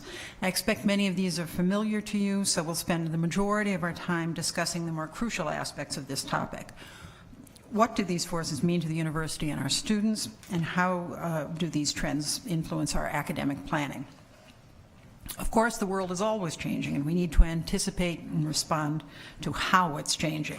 As background for this conversation, we asked Minnesota State demographer Susan Brower to outline the key demographic trends likely to affect higher education. Her report is in your docket, so we'll just briefly review these points. First, Minnesota's population is aging, as you can see from this projection provided by Ms. Brower. She reports that the size of the older adult population will grow markedly, while the number of children and young adults is projected to grow only modestly. The transition from a younger to an older age structure, she notes, will likely put pressure on public budgets as the baby boomers' need for medical assistance and long-term care grows. Additionally, she notes that the aging of the baby boomers could also impact the revenue side of the state budget. As baby boomers move out of the labor force, and a smaller cohort of young people will move in to take their place. In short, the state will see increased demand for health and human services, while also seeing revenue growth slow. This could mean that the budget for all other services, including higher education, will be severely squeezed. Ms. Brower also notes the potential for slower labor force growth to alter the costs and benefits of attending college. Greater job opportunities and higher wages could make college more affordable to young people if students are able to work and study concurrently. However, better job prospects could also raise the opportunity costs of attending school, potentially altering decisions about when and whether to attend post-secondary school. Luckily, our admissions and enrollment professionals at each of our campuses are thoughtful about the impact changes in the high school student population have on recruitment and enrollment efforts, and this influences the way they work with their prospective students. Rachel Hernandez is here today, and she and her team on the Twin Cities campus know this population very well, so we'll turn to her for a review of related trends. Good morning, Director Hernandez. Thank you, Provost Hanson and Chair Beeson and members of the board. I will briefly highlight some of the trends related to these changes. First, the decline in the number of Minnesota and Midwest high school graduates. Second, increasing diversity among high school graduates, and then also increased competition for our Minnesota students. The number of high school graduates in the Midwest region has been declining for a number of years. Our campuses draw heavily from this region. In Minnesota in particular, high school graduate numbers are expected to be steady for a few years and then to grow slowly, but we are not projected to return to the pre-2007 levels for another 8 years. You can see the decline I just described in this graph, which underscores that the number of Minnesota high school graduates will not return to previous levels until the year 2023. In Minnesota, while the overall growth in the number of high school graduates will be small, our high school graduate population will increasingly be racially and ethnically diverse. By 2023, multicultural students will make up between 23 to 27% of high school graduates, up significantly from 15% in 2007. Because of disparities in income and academic achievement by race and ethnicity across Minnesota, being attentive to the college preparation and college search needs of multicultural students and their families is increasingly important. Minnesota students are heavily recruited. This slide depicts the percent of high school graduates who enroll at colleges and universities in their home states. It is evident from this slide that there is a great deal of competition for Minnesota students. There are three primary reasons why Minnesota students are heavily recruited. The first is our strong reputation for education. Again this year, Minnesota students posted the highest national average ACT composite score of states with at least 50% of their students taking the ACT. The second is that the Twin Cities is a population center, making it easy for colleges and universities to recruit from many high schools in a single metropolitan area. Additionally, our state's history of reciprocity and tuition agreements with other states is quite unique. It is noteworthy that we have agreements with 3 neighboring states, and also 1 Canadian province. Together, these factors create a college-going environment where Minnesota students have long considered attending college outside their home state. When you add the decline in the number of high school graduates to this mix, it puts us where we are today, with colleges and universities from across the Midwest increasingly aggressive in recruiting Minnesota students. So you can see how we have some challenging circumstances for enrollment management. We have declining numbers in our high school graduate population in our primary recruitment region, and we also have that combined with our well-regarded Minnesota students who are actively recruited by colleges and universities from outside of Minnesota. Now, could we recruit students from elsewhere to offset the declining number of Midwest students? We can do that, and we have been doing that. However, replacing students from the Midwest with students from across the country is not easy, since the majority of students don't typically travel more than 200 miles from home to attend college. Attracting students from elsewhere to offset the decline in the region requires a concerted effort. So, what do these changes mean for the University of Minnesota? We need to continue planning for a changing and challenging state funding environment. We need to continue our efforts to recruit the most talented students from Minnesota, from across the country, and from around the world.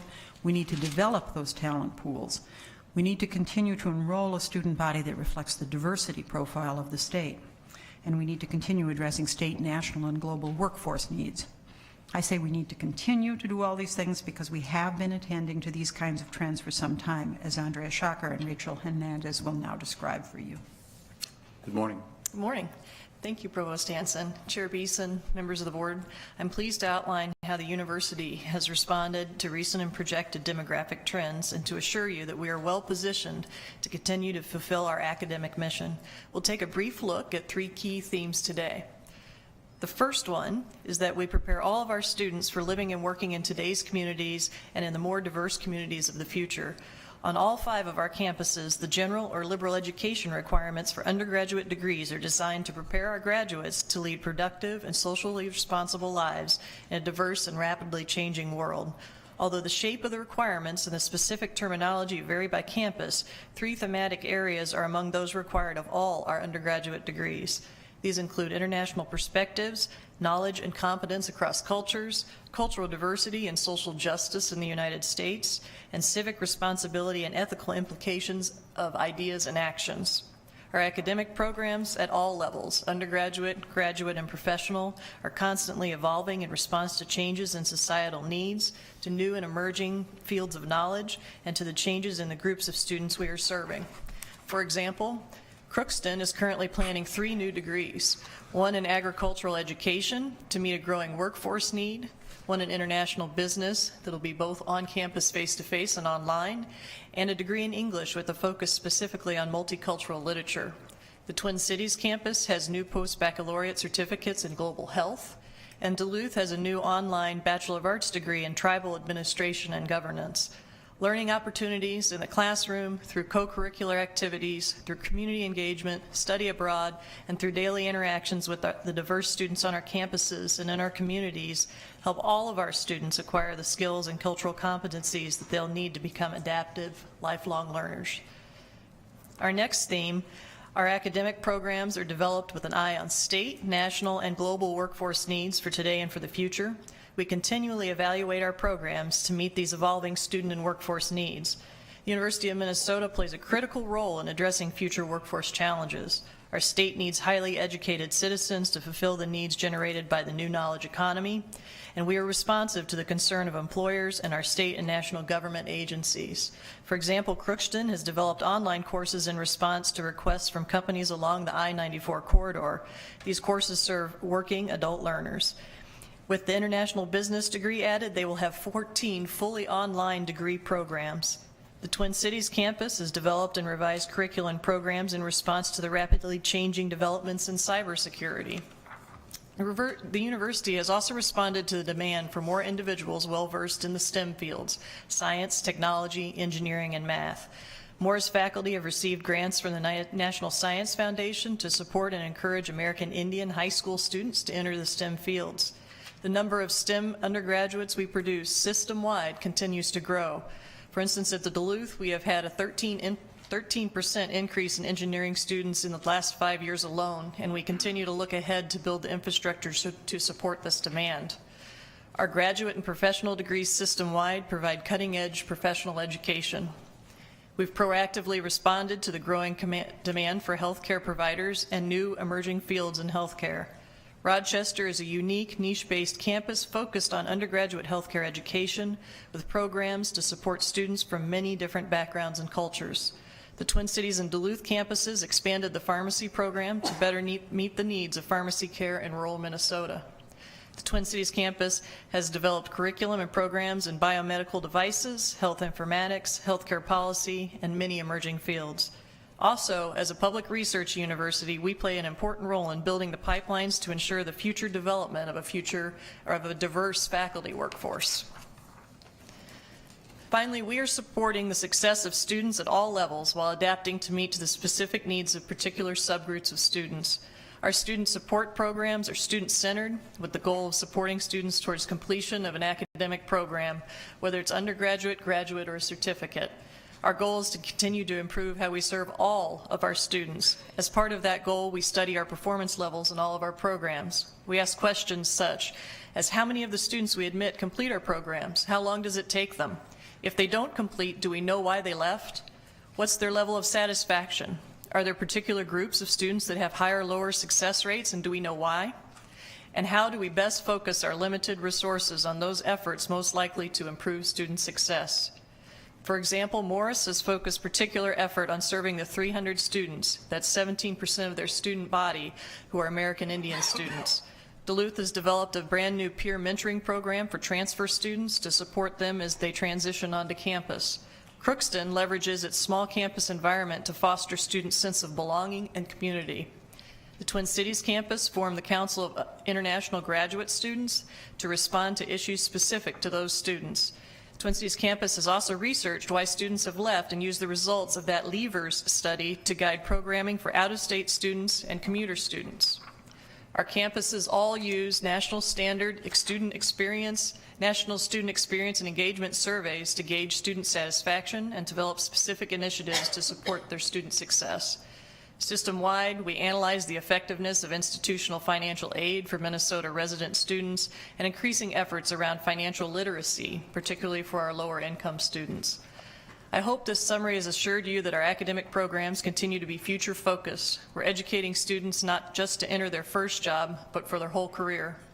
Not a week, or in my case, not even a day goes by when we aren't focused on how our academic programs support our students of today and the future.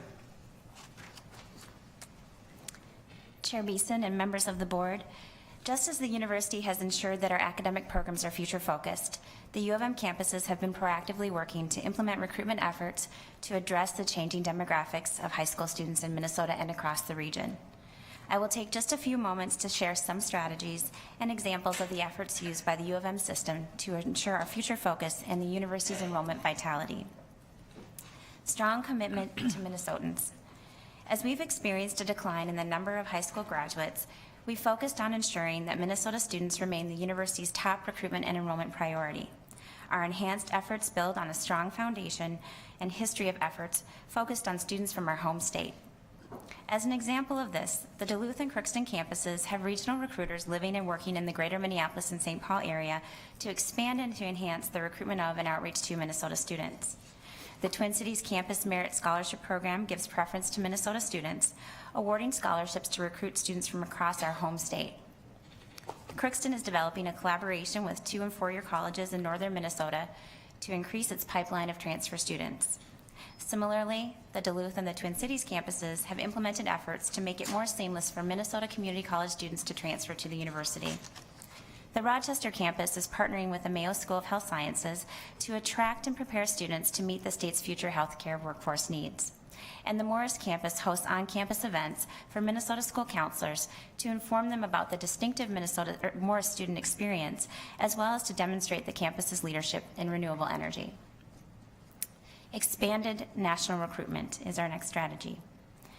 As I've just highlighted, recruiting Minnesota students remains our top priority. At the same time, as we've seen a decline in the number of high school graduates across the region, the university has expanded its national recruitment efforts. Anticipating the decline, the Twin Cities campus began recruiting Illinois students just over 10 years ago. Duluth has also expanded its recruitment efforts into the greater Chicago area, leveraging Chicago-based college fairs and events. And 3 years ago, the Twin Cities campus added a regional recruiter to target students from Southern California. After Minnesota, Wisconsin, and Illinois, California now ranks among the top home states of Twin Cities campus freshmen. The campuses are also partnering with alumni to expand the university's reach outside of Minnesota. Specifically, the Twin Cities campus collaborates with alumni chapters across the country to host recruitment events in other states. And Crookston is leveraging its alumni communications to both identify and recruit prospective students. Enhanced recruitment of diverse students. Diversity is a core value of the university. We must ensure that we are graduating students who will be poised to meet the workforce and future leadership needs of our state. This objective is reflected in our efforts at all of our campuses to recruit students who represent the increasing diversity across Minnesota. Using private foundation and federal funds, including funds dedicated to science, technology, engineering, and math or STEM fields, Morris has enhanced its efforts to attract and support first generation and students of color. The Twin Cities campus has implemented a new series of multicultural student recruitment events to increase the number of campus visit opportunities available specifically to multicultural students and their families.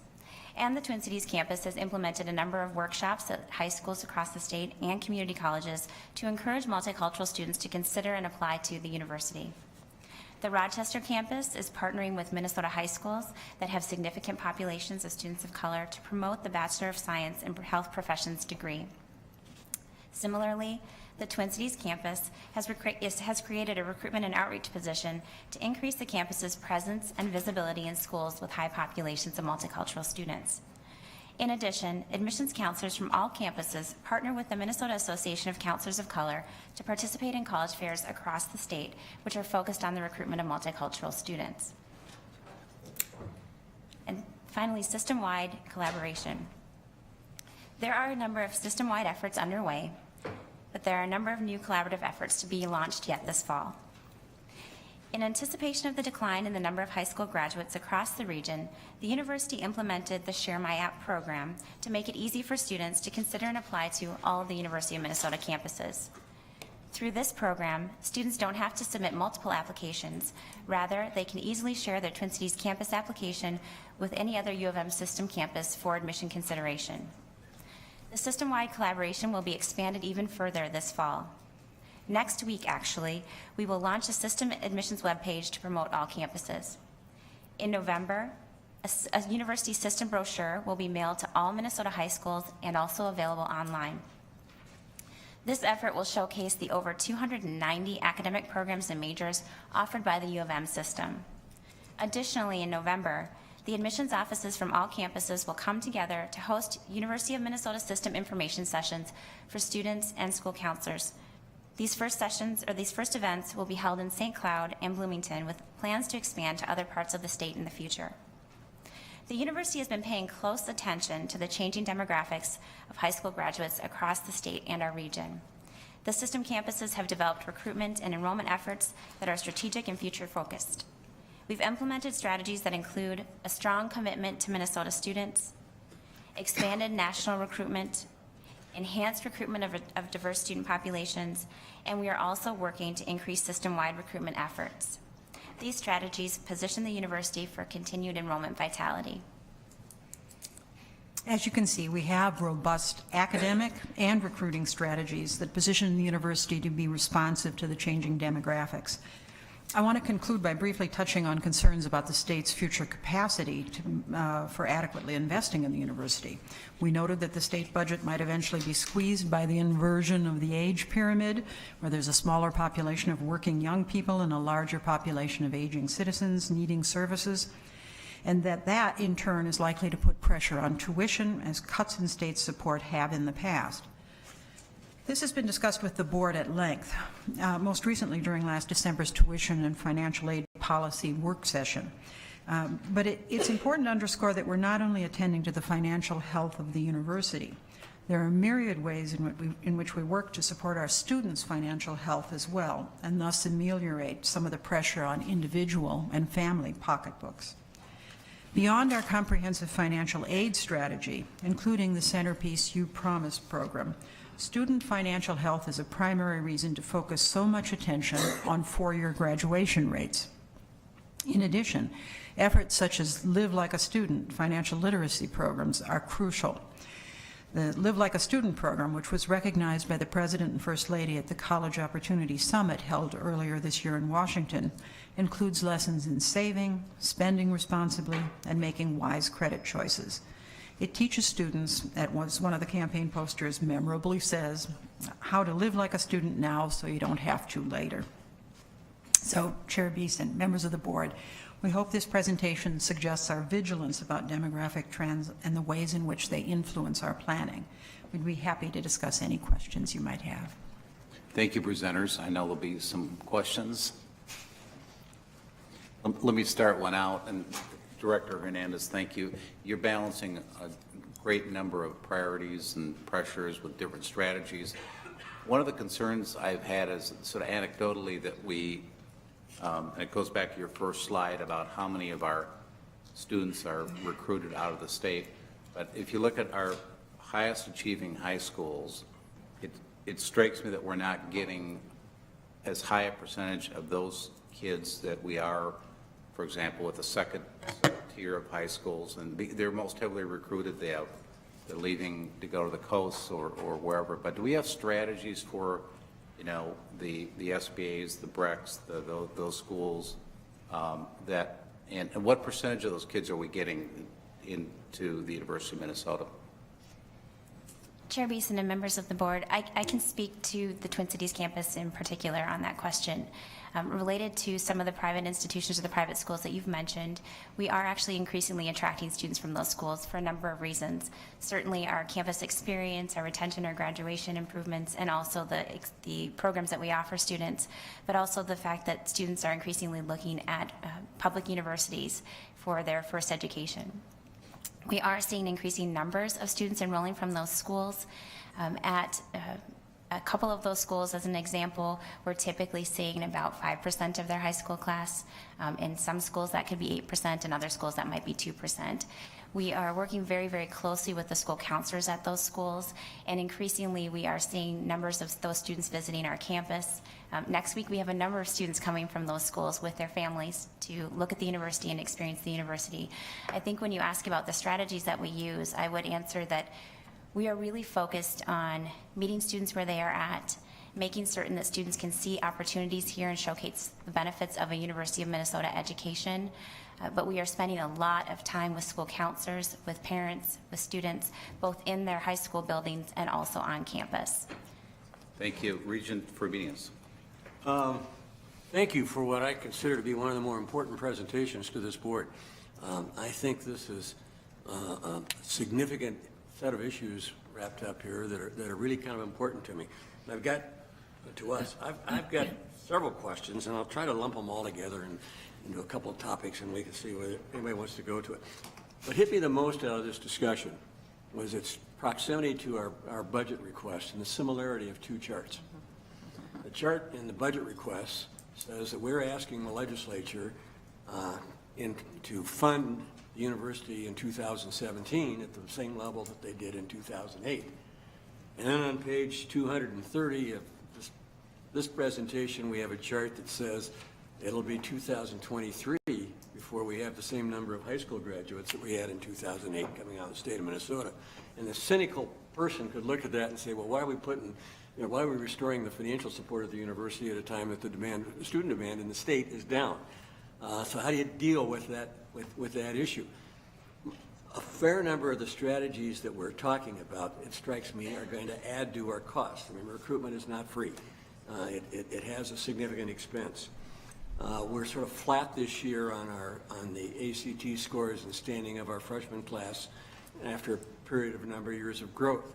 Somewhere along the way, we're going to continue to attract the best and the brightest. I suspect we are facing some significant increases in student aid that are going to be required to accomplish that.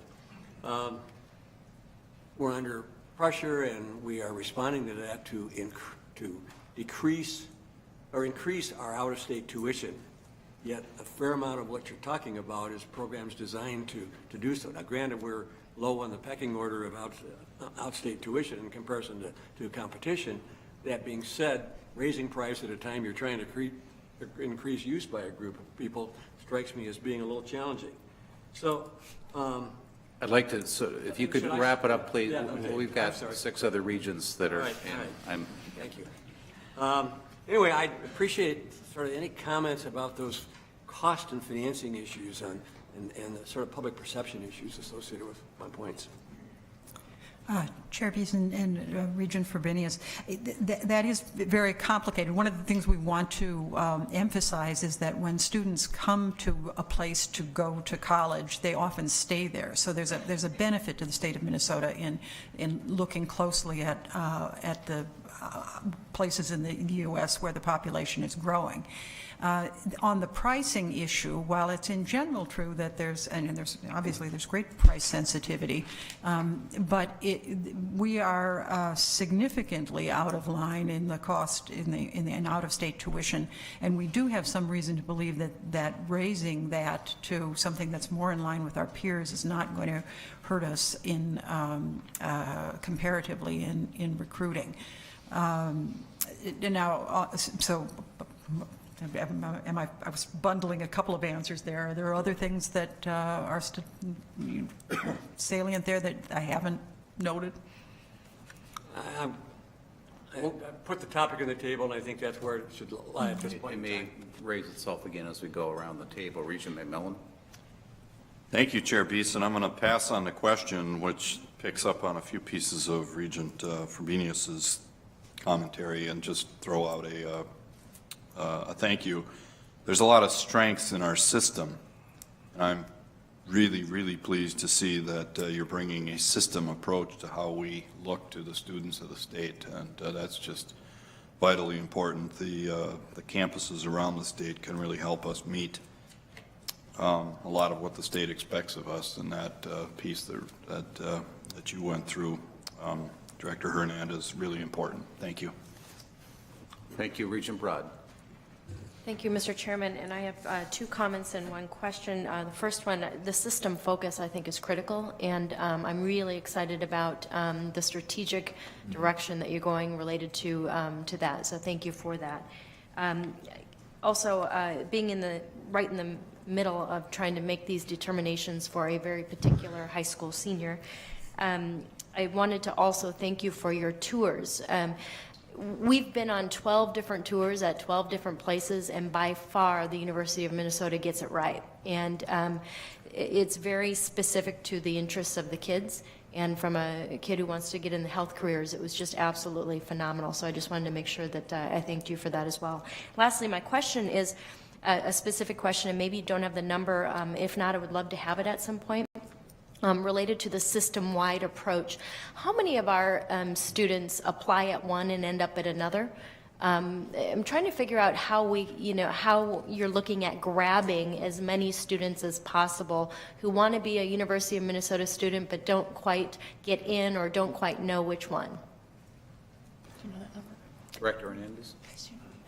Chair Beeson and Regent Broad and members of the board, we'll need to get that number for you, but just to give some perspective, we do see a number of students taking part in the Share My App program, and we also are focused on some of the things that were mentioned by Executive Vice Chancellor Shocker earlier, where we're tracking students' behavior across the university campuses and also within our own campuses to determine how students are transitioning and how we're retaining those students. Thanks. Thank you, Regent Devine. Thank you, Regent Beeson. Thank you for the wonderful presentation. A lot of information there. Nothing's more important to us, I think, than the flow of students. System-wide, it's obviously the lifeblood of what we do. The demographic challenges are going to be significant, and just to echo what's been said about the system-wide collaboration. Last week when we were in Morrison, this month when we were in Morrison, Crookston, we engaged in discussions about how that program is working, and it seems like there's a lot of interest in continuing to work, collaboratively to figure out what else we can do to share the pool, the total pool, amongst ourselves here within University of Minnesota. And I'm quite pleased to hear that. One of the things that I heard mention of is the issue of transferring in between a little bit, which affects the graduation percentages of how it's reported. And there's some issues in and around there that I think we should probably look further at, because one feels hindered on the retention side of admissions when they move to another campus within our system, and that data doesn't necessarily maybe get accurately reflected amongst us to understand that we collaboratively are doing a good job on what we're doing there. The other thing, my question really very quickly here in the interest of time, is really about the cost of attendance, the tuition freeze. What do you see, what do you hear about the overall cost of attendance besides just tuition and the other impact costs of housing and the like from the groups that you have? I can take a quick. Chair Beeson, Regent Devine, it's a great question. The word on the street from our recruiters is very, very positive. The tuition freeze has been a super thing for us. At UMD, we were actually showing up in some lists of the top 25 actual cost of attendance when you look at scholarships and things, and we have fallen off of those as the higher end of cost of attendance, and that's huge. It's huge for our recruitment. The word of mouth is very good, and I'm sure my colleagues across the system are seeing some of that as well. Other reactions to that? Well, Chair Beeson, Regent Devine, I just wanted to chime in on the first point you mentioned, which is of course important, that we have moved to be much more coordinated as a system here, and yet there can be these unexpected consequences if we encourage movement around the system. But of course the consequences are good for a student to finish up, and so in the end higher education has to get on its hind legs and say these students are finishing, and they're finishing at one of our campuses, and we are doing that. There will be new student achievement measures that will not count folks as not completing who move from one campus to another but do complete. Yeah. Regent Cohen. Thank you, Chair Beeson. There's been a lot of emphasis on system-wide, which I think is really important, and so thank you for all that. But I have a question particular to the Twin Cities campus, which is, it seems as though the past few years are really our applications on the Twin Cities campus for first-year undergraduate students have been going up, which looks very good. I realize the demographics in the future aren't quite as strong. So I'm wondering, since the demand is up, or the numbers in applications, are they less good quality? Or, I mean, is that a problem? Or is it that there's very high demand on the Twin Cities campus and we need to spread it around to the systems? Director? Chair Beeson, Regent Cohen, and members of the board, that's a great question with a set of complex answers, but I'll try to address it real quickly. It has been a good thing that applications have increased, because what it really signifies is that students in Minnesota and across the country are mobile. They're looking at multiple institutions, they're applying to multiple institutions, and they have a lot of options. So we actually have admitted more students last year than we did the previous year, et cetera, to ensure that we are admitting students who will then yield our freshman class. That is to say that our high-achieving students are certainly still in the pool. There are many of them, and we have a great number of Minnesota students who are looking at the university. However, those students have a lot of options, and they are heavily recruited elsewhere. As a quick example, this week was the National College Fair in the Twin Cities, and you may not know this, but the Twin Cities has the largest national college fair in the country. And by that, I don't necessarily mean the student impaired attendance, but I do mean the number of states represented. 40 states sent colleges and universities to recruit our students. So the students who are applying here are good students, absolutely. We do not take their interests for granted, but they have a lot of options. So we don't necessarily expect applications to continue to grow, but it does signify students applying to many places and having a number of options at that choice point. Thank you. Thank you, Regent Johnson. Thank you, Mr. Chair. Going down to the elementary level of admission to the University of Minnesota.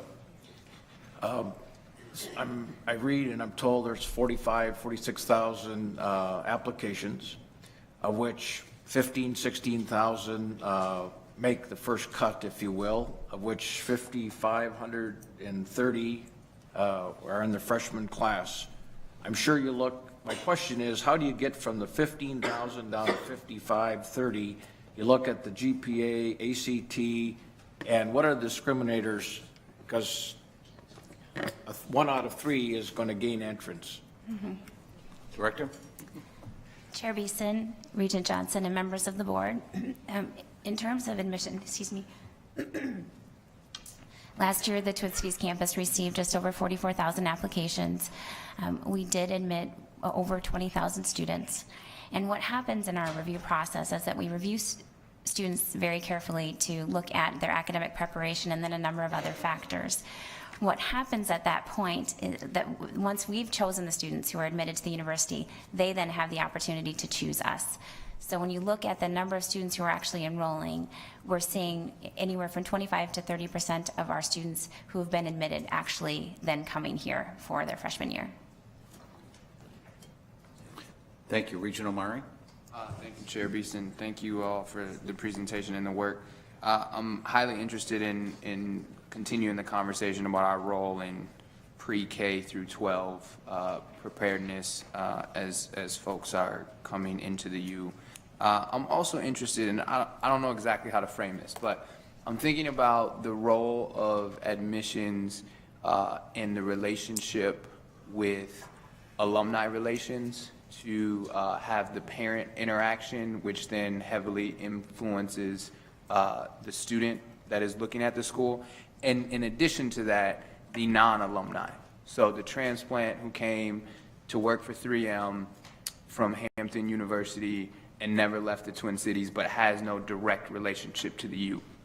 How do we play a role to get them, the parent, interested in the U, which then will heavily impact the student because there's no tie to the U? And so that's a thought, not a question necessarily, but I'm interested in that conversation. Chair Beeson. Chair Beeson, Regent Omari, and members of the board. Those are great questions.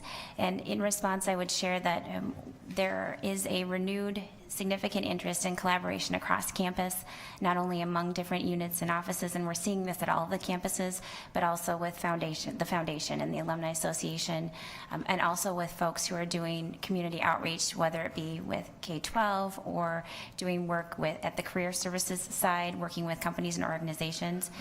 And it's an important effort. It's something that we focus on.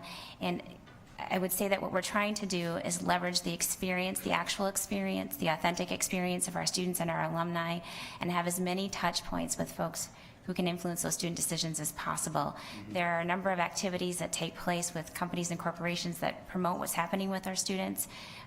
Individual corporations and companies have asked many colleges and universities to come and talk with them about opportunities, so that is one aspect. But as we are working with the Alumni Association in doing events not only across the country but also in our home state, that does play a role. With our transplants, as you might say, the folks who've come here from other places, it is actually a benefit for us to have the number of Fortune 500 companies that we do here, because many of those parents interact with folks who either have a U of M degree or who have some affiliated experience. I'm going to wrap this up, other than a brief comment. Regent Frobenius, can you thank you, Chair bring Beason. us home here? Just a sort of a takeaway for me, and hopefully others find it valuable, but I think the learning lesson, given the statistics the director has given us today, is we become more attractive to the top students of our state. We move into a much, much more competitive marketplace. And as a result of being in that much more competitive marketplace, that's going to increase our recruitment and aid costs to continue to maintain our sort of levels of enrollment. Great. Well, thank you. We'll be talking regularly. We want to understand your needs, your problems, the challenges, and we're here to help you in any way we can across each campus and system-wide. Thanks very much, presenters. Thank you. Next, I'd like to invite up University of Minnesota Foundation CEO Kathy Schmidlkoffer to the table to share the annual report on private giving. Philanthropy, as we just heard in parts of our enrollment discussion, is increasingly important to fulfilling the mission of the university and attracting the kind of students that we need here to be successful. So we look forward to this update, and I'm going to ask President Kaler to make some opening comments. Thank you, Mr. Chair, members of the board. Philanthropy is obviously a key element in student faculty support, and it's a wonderful way for our alumni and friends to move this university from really good to truly great. University of Minnesota Foundation has had an exceptional year, as you will hear. It's a tribute to the value and trust so many people place in us and in the leadership of the foundation. Our new leader, Kathy Schmidlkoffer, powered by her Carlson School MBA and with our good friend Becky Malkerson beside her, has hit the ground running. And she's had 7 very active months on the job, and she's brought to the campus and foundation great insights from her years of experience in the private sector and a fresh and productive perspective on our university's boundless strengths and possibilities. So with that, I thank Kathy and Becky and all of our UMF board members and staff for an extraordinary year of work, and ask the CEO Schmidlkoffer and Executive Vice President Malkerson to present the annual report. That's great. Well, good morning. Thank you, President Kaler. Good morning, Chair Beeson, members of the board. Thank you for allowing us this time to present the University of Minnesota Foundation's annual report on giving. And as you see next to me, I am joined by a person who needs little introduction to you all, Becky Malkerson. As you all know, she is our Executive Vice President and Chief Advancement Officer at the University of Minnesota Foundation. But really why I'm introducing her again is I really want to publicly thank Becky for her great work leading the foundation as interim president and CEO during its first year post-merger of the 2 legacy foundations, the Minnesota Medical Foundation and the University of Minnesota Foundation. So thank you, Becky. Amazing work. Thank you, Becky, very, very much. We are so pleased to be here today. With our objectives really is to provide an overview of the newly merged foundation, review our 2014 accomplishments, preview the 2015 priorities, and share the impact of our collective work through a few donor stories. So as President Kaler said, 8 months into this role, I continue to be amazed and inspired by the talent and commitment that abounds at the U. I've appreciated the opportunity to work with all of you, as well as the chancellors, the deans, the program directors, and the university leadership team. I've attended over 50 events and met dozens of the university's most generous donors. And to say it's been a privilege would say it's an understatement. I thank you all.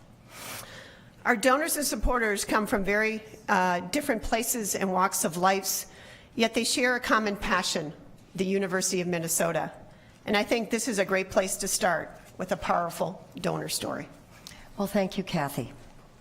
This is a story about a loyal alum and a longtime season ticket holder, Bob Eddy. He's a retired business executive. He volunteered as an EMT and became very familiar with cardiac arrest. He's pictured here with his EMT kit. He made an initial gift just a few years ago of $500 to support cardiology research at the university. And the following year, he increased his gift to $2,500. Now, just a year later, he pledged $2 million to create a chair in cardiology, and he paid off his pledge within 12 months. As he handed his final check to the development officer who helped him establish the chair, he told her he wanted to leave a third of his estate to the university to be split evenly between athletics and the U's Lillahai Heart Institute. At a minimum, the university will receive $20 million from Bob Eddy. Bob believes that a strong U athletics program is key to building a solid base of supporters, both fans and donors. I have a feeling that we'll all be getting to know Bob Eddy in the next few years. He's already shared his amazing car collection with President Kaler, including his maroon and gold convertible. So before we share the highlights of a very successful year of fundraising, let's start with a high-level overview of the foundation. 18 months ago, with a goal to be even more donor-centered, the university's medical foundation and the University of Minnesota's foundation merged. As a reminder, the foundation is a nonprofit organization governed by a 44-member board of trustees, with 1/4 of our trustees appointed by the university's Board of Regents. 3 regents and the president also serves as trustees. So thank you, Chair Beeson, Regent Larson, Regent Cohen, and President Kaler. And thank you, Regent Broad, who also serves on our audit committee. And to all of you, we are so appreciative of your service and engagement. Much of fiscal 2014 was focused on the intense work of merging the infrastructure of 2 separate organizations and finding new ways to work together to become more effective and efficient. We never lost sight of our goal to provide a better, more seamless donor experience. Well, the university's development community is more than just the foundation. We work collaboratively across the university system with development colleagues representing all 5 campuses, as well as all 16 undergraduate and graduate academic units and our non-degree granting programs on the Twin Cities campus. This collaboration is increasingly important as a growing number of our donors have multiple areas that they're really passionate about. Our knowledgeable development professionals across the U help connect donors' passions with the depth and breadth of possibilities and university expertise. Our development community is broad and unique, but we're always seeking ways to improve our effectiveness by benchmarking our work against other institutions. So clearly, all universities are not the same, but one way we can benchmark ourselves against peer institutions is by the size of the endowment. According to the most recent published data for fiscal 2013, our endowment ranked number 5 among our 14 Big Ten peers, and in 9th place among all universities. So let's fast forward to 2014. Due to strong market returns and gift production, we saw significant growth in our endowment this past year of nearly $500 million. As of June 30th, our consolidated endowment now stands at $3.2 billion. Obviously, we're pleased with this performance. Endowment gifts are an everlasting gift to the university and a way for many of our donors to leave a legacy. The endowment helps the university secure its future and provides a stable source of funding now and for years to come. And while we might aspire to someday to have the endowment the size of Michigan's, at least now we can claim the little brown jug. We had a feeling that would enter that. Yeah, I know. I couldn't just resist. I mean. Well, another measure we consider when we benchmark ourselves against our peers in higher education and other nonprofits in Minnesota is our cost to raise $1. On this graph, the yellow bar represents annual gift production over the last 10 years, and the green bars show the average cost to raise $1 in those same years. The merger was one example of our ongoing emphasis on efficiency and managing expenses. Industry standards for comparable nonprofits nonprofits doing major gift fundraising suggest that a range of 10 to 20 cents to raise a dollar is appropriate. As you can see from the graph, our cost to raise a dollar stands at 13 cents. It's worth noting that higher education philanthropy is traditionally more cost-effective fundraising than other nonprofits due to its focus on major gifts. Striking the right balance between investment and production relates to how effective we are at raising money. Spending at the lowest end of the 10 to 20 cent range can indicate that an organization is not investing in its development function and missing potential gift opportunities. Spending at the high end of that range is appropriate when major investments are being made to create the lift to reach a new level of fundraising potential. That leads us to the main reason we are so pleased to present our annual report on giving today. As you will see, the foundation produced powerful results in 2014. Clearly, our biggest accomplishment this last year was securing an incredible $282 million in new gifts and commitments to support greatness at the University of Minnesota. That total made 2014 the second highest gift production year in history of the foundation, second only to 2008 when the university recorded its largest gift ever. This $282 million represents an amazing 20% increase in giving over 2013. We experienced strong growth in our core gifts, but unprecedented growth in our highest giving level, with 4 donors making gifts of $10 million or more, literally doubling the number of gifts this size received in any other year over the past decade. So what else do we know about that $282 million? Well, one way to look at it is by the total of how the gifts came in. $160 million, or 57%, was received in cash and pledges. Another $113 million, or 40%, was received in future gift commitments. And the remaining $9 million, or 3%, came in the form of property and in-kind gifts. This pie chart shows how donors chose to direct their gifts to the university this past year. Clearly, some donors' gifts can't come in with specific designations, such as $71 million for student support and $26 million for research. The largest slice is a category called academic program support. Included in that category are gifts that cross disciplines, cross campuses, and support campus programs, as well as planned gifts awaiting designation. It represent gift dollars that will flow to advance the university's mission in the coming years. All told, over 75,000 donors, 58% of whom were alumni, provided the university with $282 million in new gifts and future commitments last year. It was also a year that university saw a significant increase in direct disbursement. The foundation provided a total of $184 million to the U to be put directly to use this year for students, faculty, programs, facilities, and research. No, that number is nearly $20 million more than in 2013. Our driving force is always the compelling stories of how philanthropy is transforming lives, one dream, one legacy at a time. We all remember the excitement when a revitalized Northrop reopened this past April. Corporate and individual donors who donated nearly $10 million in gifts were instrumental in making sure this iconic building got the encore that it deserved. Just a short walk away, the newest facility on campus opened with a bit less fanfare.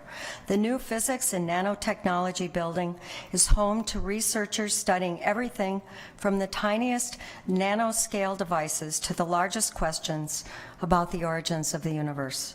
Private support helped make it all possible, including an expansive lobby funded by a lead gift from 3M, a 5,000 square foot clean room, and a high bay for physics experiments. Alexme Otto, class of 2014, first arrived in the U.S. on her 7th birthday. She and her family had escaped Liberia after its second civil war and spent 3 years living in a cramped space in a refugee camp in Ghana. Astonished by the snow that greeted her when she landed in Minnesota, she was determined to make the most of the opportunities in her new country. Her determination became even stronger at the University of Minnesota Crookston, where she was a student leader, successfully advocating on behalf of a new campus wellness center and eventually becoming the student body's first African American female president. Scholarships helped her fulfill a lifelong dream of studying in Greece and motivated her to succeed. As Alex May told us, scholarship support showed me that people out there in the world care.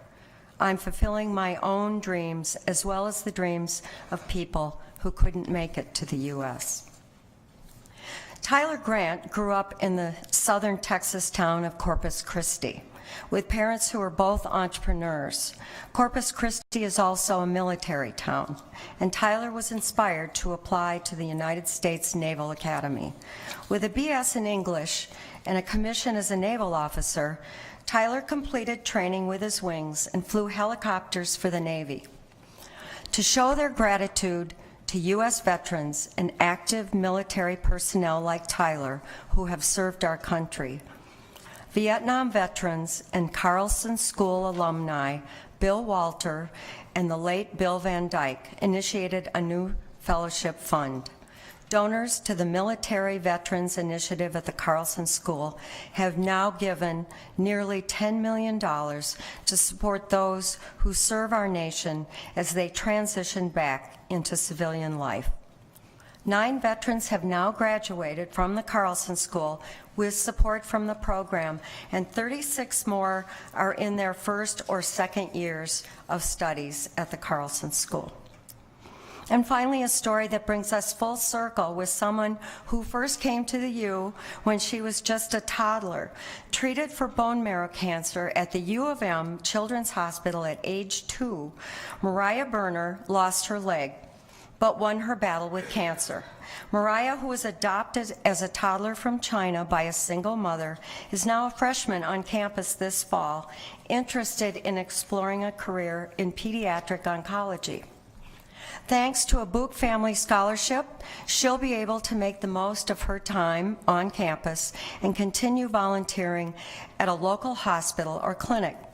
Mariah is one of 25 incoming students who will receive $20,000 over 4 years, thanks to a $10 million commitment from longtime U of M supporters Bob and Gail Book. Just 3 days ago, Mariah spoke at the inaugural Book Scholars Luncheon held in this building. Hearing her express her gratitude to the Book family and the U of M Children's Hospital reminds all of us why we do the work that we do at the foundation. Thanks, Becky. Our entire development staff knows that it is a true privilege to be part of these inspiring stories. And now we set our sights high for fiscal 2015, aiming to maintain our momentum and keep an upward trajectory of growth. Our goals for 2015 are focused on getting the foundation poised for even greater performance in the years to come. We continue to work toward hitting our integration milestones and achieving operational excellence. The entire staff of the foundation, together with our development partners across the university, have worked hard this past summer to reflect on our One Foundation, One Voice culture. Later this fall, we will unveil a new, and I dare say inspiring, mission, vision, and value statement for our One Foundation.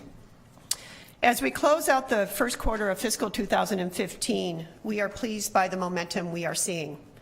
We leave you with a reminder of how fiscal 2015 got started. In a remarkable statement of commitment and confidence, Land O'Lakes made a $25 million multi-year, multi-school and program commitment last month, one that ties their corporate goals and aspirations to the U's talent and innovation.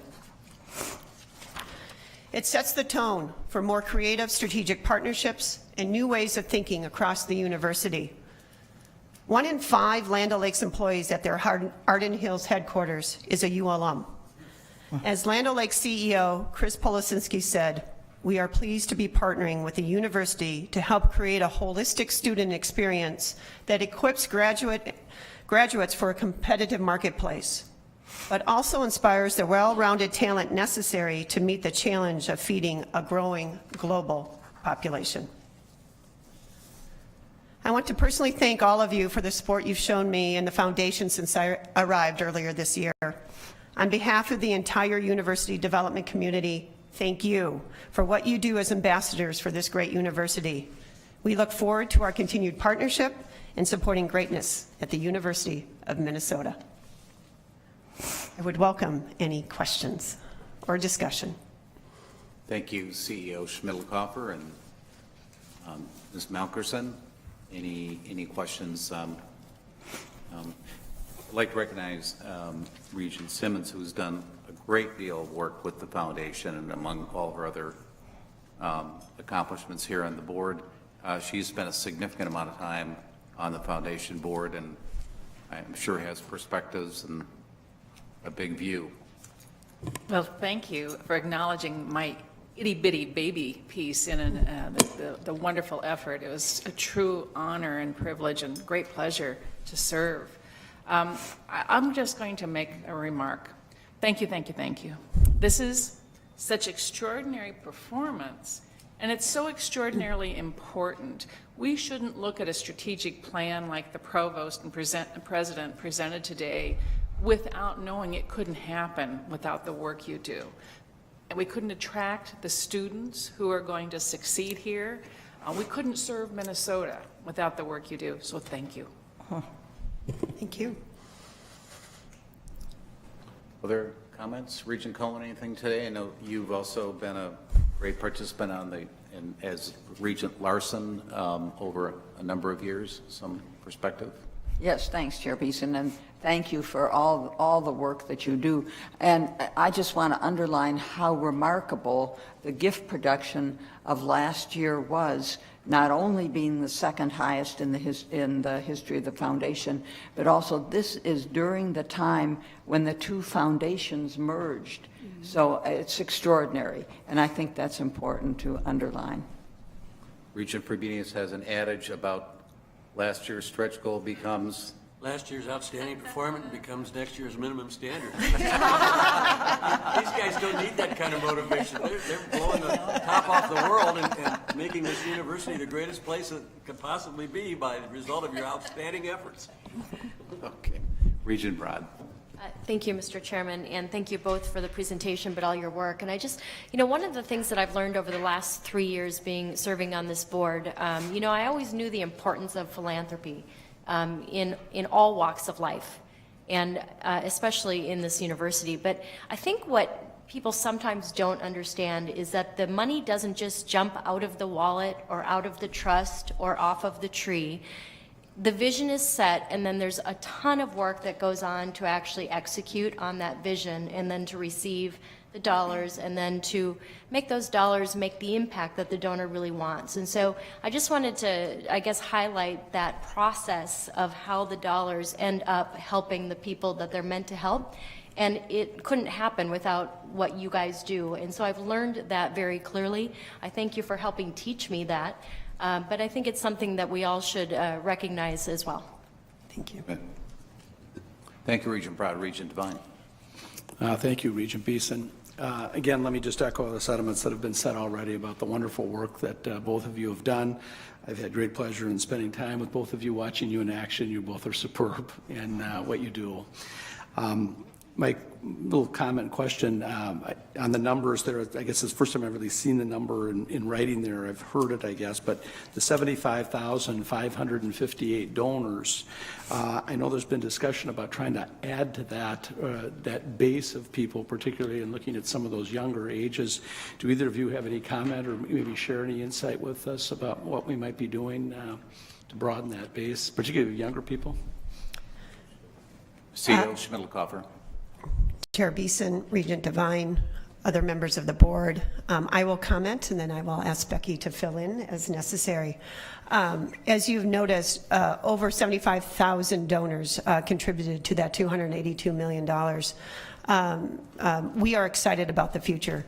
As Becky and I and the rest of the development community really look at the demographics, we have upside opportunity on that.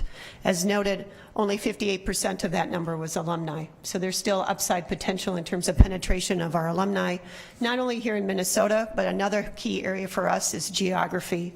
Across the nation, across the world, we have alumni all over. And for us not to leverage that, we will continue to leverage that.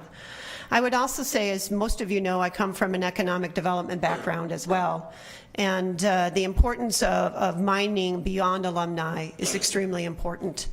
This is the land grant public research institution of the state of Minnesota. I dare say the state's economic health and competitiveness will go as the state and economic competitiveness of this university. And I think that's a story that non-alumni really understand and receive very well. Yes, Executive Vice President Mackelson. Chair Beeson, Regent Devine, I'd only add that we also are looking, our marketing and communications group is looking more and more at social media to really reach out to the younger generation as well. Thank you, Regional Myring. Thank you, Chair Beeson. Thank you both for your work. And in my appreciation, I just want to underscore the effectiveness, measuring effectiveness slide, which shows that you're at the lower end of that 10 to 20 cent cost to raise $1, and shows that you're very good at what you do and that the team is good. So I just want to add that in the appreciation and highlight that. Great. Thank you for that comment, Regional Myring. Regent Lucas. Thank you, Chair Beeson. Two things that I've noticed that make me really smile, because I spent some time on the foundation board as well. One is the $10 million gifts. That was always something that we aspired to, was to up the ante, and you've done that very well. And the other thing that makes me smile is the two of you. You're just synergistic. The merger works so well, and the two of you are working so well together, so it's great. Thank you. On that note, we'll wrap up this presentation. Thanks again. Thank you.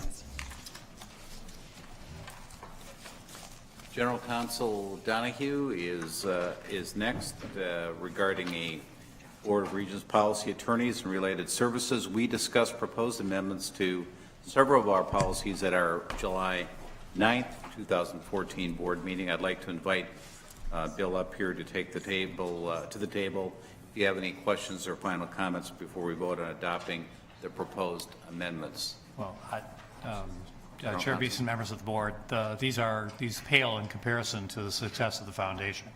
These are three. Thank you for acknowledging that. Yeah, it felt odd coming from that to doing these small wording changes in two policies and the raising of a limit from $250,000 to $500,000.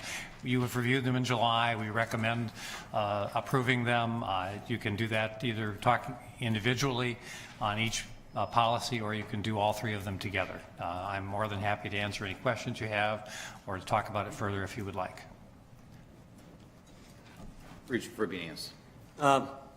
Chair Beeson, Attorney Donahue, I have a question on the legal claims and settlements policy that's not exactly clear to me, and it has to do with subdivisions 2, 3, and 4, which is not really our limit, but a broader topic. Right. This appears to say that the president is authorized to initiate, appeal, or settle any claim after consultation with general counsel. So it gives the president authority to file any legal action on behalf of the Board of Regents. And then I'm not quite sure how that is limited by the reservation of authority in subdivision 3. I'm trying to understand, have we in fact delegated all authority to initiate legal suits solely to the president of the university unless we're suing each of our members? I think you have not. The subdivision 4 limits the delegation of authority in subdivision 2, and subdivision 3 also limits the delegation in subdivision 2. And the way we have interpreted and applied subdivision 4 is that we bring all things that fall within that to the Litigation Review Committee, and the Litigation Review Committee then makes a determination as to whether that should go to the full board. So I think that there is a significant limitation on the president's authority, and one of the reasons for the change here is that we want to move that authority from 250 to 500 so that we can settle cases without having to. And I'm not raising the question of settlement as I am the question of initiation. Right. And would I interpret that to say that this board then has delegated to its committee full authority to initiate any legal action? Yeah. Mr. Donahue. Chair Beeson, Regent Frobenius, yes, I think that's true. The Litigation Review Committee can make a determination that it needs to come back to the full board because of the significance of a matter. I mean, that would be the mechanism for something coming to the full board. Other comments, questions on this? And Regent Omari? So if the recommendation is that it comes back to the full board, then do we have to approve the initiation as a full board? Regent Beeson, Regent Omari, yes. Okay, thank you. Regent Broad. Thank you, Mr. Chairman. I just had a quick question, very specific questions about the Assistant Vice Provost. Right. You just help me understand that addition? That's not an additional new title or anything? It's just a group of people that we're wrapping into that section? Yeah, that's exactly right. Okay. The Assistant Vice President it's making it consistent with another policy. That's all that's really happened there. Okay. Regent Simmons. Thank you. Thank you, Chair Beeson. Mr. Donahue, then I'm following up with what Regent Frobenius was talking about. A lot of responsibility lies at the Litigation Review Committee to determine when things reach a level that should be of interest to this board in matters of litigation. Mm-hmm. And this board retains the authority always, no matter to whom we've delegated it, to assume our authority, because litigation is a Board of Regents activity. Board of Regents sues someone, or the Board of Regents gets sued by someone. So I just want to make sure we're conscious of that distinction, and we can always decide to take action at this board. Right. Chair Beeson, Regent Simmons, I agree entirely with that. What you have delegated to the LRC is the ability to make the judgment about what comes to the board. Thank you, Regent Broad.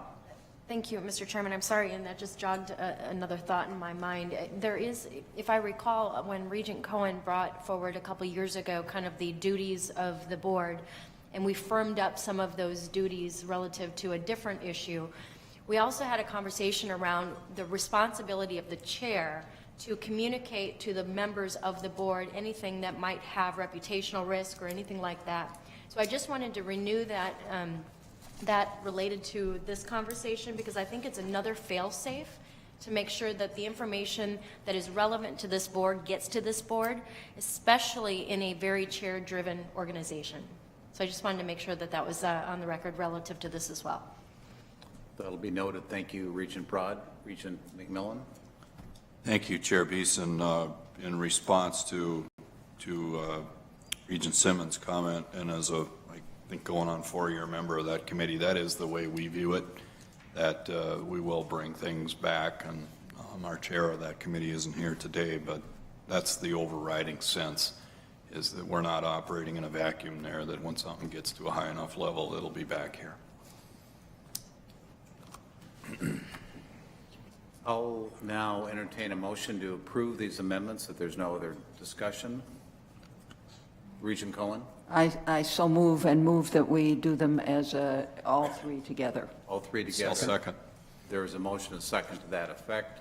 All those in favor, please say aye. Aye. Aye. Opposed? That motion carries. Thank Mr. you. Donahue, I think you're up. Oh, they are. Yes, that's right. Okay, thank you. Thank you. Okay. We're back on schedule, I believe, and it's now report of the committees. Regent Devine, you'll read the Operations Committee report and ask for approval. Thank you, Chairman Beeson. In Chairman Allen's absence this morning, the committee had a very full and detailed agenda of items yesterday. First issue we took up was the Rochester Campus Master Plan. The committee voted unanimously to recommend the approval of the Rochester Master Plan, Envision UMR which we discussed in detail and shared with you in our report last month. I move approval of the master plan for the University of Minnesota, Rochester. Second. There is a motion and a second for approval of the UMR master plan. Any discussion? Would all those in favor say aye? Aye. Aye. Opposed? Motion carries. Regent Devine. Discussion items that we covered. We spent the majority of our meeting on 2 discussion items, ensuring a safe university and a capital budget amendment for the combined heat and power plant project. First, ensuring a safe university. The committee received an update on the Twin City campus safety, including the efforts that have been underway last year, such as lighting upgrades, the building access program, our partnership with the Minneapolis Police Department 2nd Precinct, the start of the Green Line operations in June, and the high number of special events hosted on campus. We discussed the complexity behind efforts such as lighting and new cameras and working with the multiple jurisdictions responsible for their maintenance, as well as the similar challenge in placing cameras throughout high traffic areas in the neighborhoods and around campus. We are pleased to hear that the collaboration efforts have been successful in achieving many improvements over the last year and that these collaborations remain ongoing. Chief Hessness also touched on the issues of alcohol and the impact on crime, and we are confident that the University of Minnesota Police Department has struck the right balance between education and enforcement to proactively develop positive relationships with the students, but ultimately to do whatever is necessary to protect the health and safety of our students. The final item was the capital budget amendment, combined heat and power plant project. The committee reviewed the capital budget amendment for the combined heat and power plant project on the Twin Cities campus. This project has been before the board twice before, in June of 2012 for funding to initiate design, and in February of 2013 we approved a capital budget amendment concurrent with the schematic drawings and design and the selection of the procurement of equipment. The capital budget amendment is for $17,100,000 to address unforeseen conditions on the site, the construction market cost increases, and the delay and the costs associated with the delay of the permit process, and additional complexity to deliver electricity to the campus from the project. We reviewed an updated financial analysis that would emphasize that this continues to be a good project, offering $1.6 to $2 million of annual savings and providing a hedge against future electrical costs and addressing the institutional risk by adding a second site to generate steam for the campus. The committee engaged in a discussion on our capacity to take on the additional debt and on improving our process to better understand the risks at the very start of a project. This amendment will come before the committee in December for final action. That concludes the report of the committee. Mr. Chair. Regent Simmons. Thank you, Chair Beeson. Regent Devine, or perhaps Vice President Wheelock, could help the rest of us who weren't in that committee understand this capital budget amendment a little bit. We haven't seen an override of a cost sort of this level for quite a while. Is there anything we could have done differently to anticipate? And it does change the formula on the value of the investment. Regent Devine. Is Wheelock, Vice President Wheelock in the House? I don't believe she is. I don't believe so. Let me address it this way.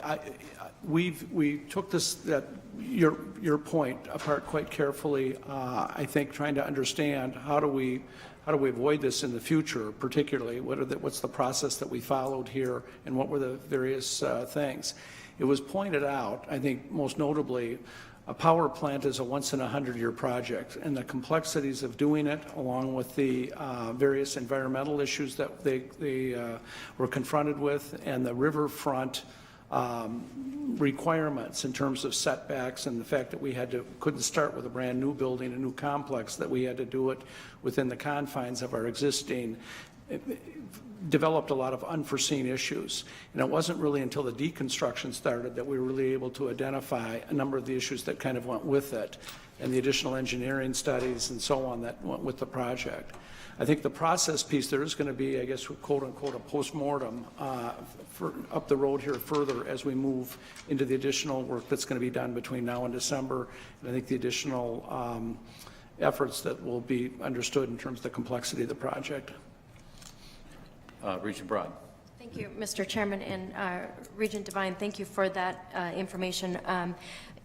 I think a postmortem is really good, but the project's not done, and so I just wanted to make sure that we're going to be having our arms very carefully around ensuring that the likelihood of additional overages is captured and mitigated is I guess my first thought. And then when I'm thinking about contingency planning for a large, complex, 100-year project, I don't recall the percent of contingency that we put in place, but we now have eaten that contingency up. And so I'm wondering, do we have additional contingency that is part of that 17 million, or are we now at a fine line, and if anything else happens, we're going to have to go over the additional 17 million?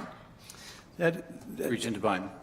That issue was also discussed, and the committee had asked that between now and final approval in December, that any other additional expenses or anything else that might come up in any further engineering study or part of the permitting process, which we've not yet completed, which is supposed to be done mid to end of December, that we try to identify those and bring those forth so we have a clear understanding if there's anything else additionally that we need to pay attention to.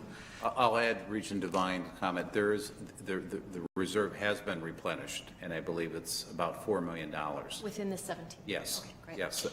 And I have asked Vice President Wheelock to stay in close contact with Regents Allen and Devine as we go along toward finalization and construction completion, to stay in close touch with the board on the scope of the project's costs. Regent Fabius, did you questions answered, or? I just want to make pass a personal observation. I spent a little time trying to dig into this myself, since I'm not on the facilities committee, and try to understand. I think there are two significant points that have resolved this in my own head. Number one, I think the university's picked up some information here that on some extremely complex process, we're simply going to have to spend more money on the front end to get the number identified. Number two, and probably the most important, if this project was coming to us today with the numbers known as they are known today, the payback is still significantly positive on the project, given the circumstances of the market that we're in, and that this board would approve this project immediately today based upon the paybacks that we currently have available to us. So the economics are still solid. Thank you. Thanks for that conversation. And further questions, feel free to contact Vice President Wheelock. Regent Fabius, I'll ask you to give a report of the faculty and staff affairs, if you would. Try to shorten this up a bit. The committee unanimously recommends approval of a bargaining agreement with the University Education Association covering about 558 faculty on the Duluth and Crookston campuses. I move approval of the bargaining agreement. There is a motion for the bargaining agreement's approval. Is there a second? Second. Second. Any discussion?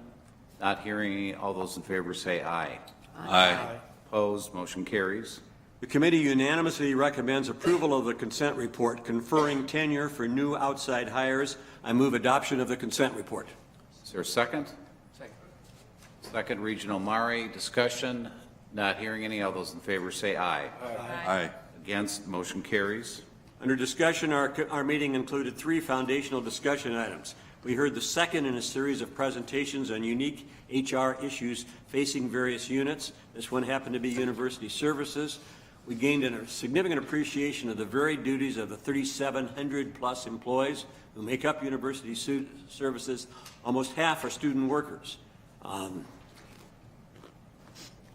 39% are represented by 7 different units. We also received an update on student work within the university, and this was on the undergraduate group of students. There are nearly 9,600 student workers system-wide, each working an average of 19 hours a week. About 1 in 5 students of the University of Minnesota are performing a variety of jobs as student workers that add value to the U and are organized in such a way that contribute to the student's education. Our final item was, I think, our most important item, address the university's need for academic and administrative leaders with strong leadership and management skills on the academic and operational side of the university. This issue of leadership development is critically important as higher education faces unprecedented challenges, and this university strives to implement a visionary strategic plan across its campuses. We discussed what works in developing leaders and supporting the services and the excellent programs being developed and evolving in the University of Minnesota and the related elements to those programs. Mr. Chair, that concludes my report. Thank you, Regent Frobenius. Report of the Finance Committee, Regent McMillan. Thank you, Chair Beeson. One action item and two important discussion items. Action item is a resolution related to the issuance of debt for the James Ford Bell Natural History Museum and Planetarium on the St. Paul campus. Those materials were part of the Finance Committee, and effectively we are authorizing the issuance of up to $52 million in bonding, which, if you'll recall, was supported and is supported by an ongoing commitment from the legislature to put $3.5 million a year in our base operation and maintenance appropriation. So the committee voted unanimously to authorize the issuance and sale of that debt, and I bring it to this board for approval. That issuance of debt is, I'll take that as a motion. Second. And now a second. Is there any discussion on that? Not hearing any. All those in favor say aye. Aye. Aye. Against? Motion carries. Two discussion items. They're both important, so I will shorten, but don't want to skip them. Long-range financial planning and ongoing dialogue with Vice President Fitzenreuter and his senior team about the modeling that goes on to develop a long-term budget.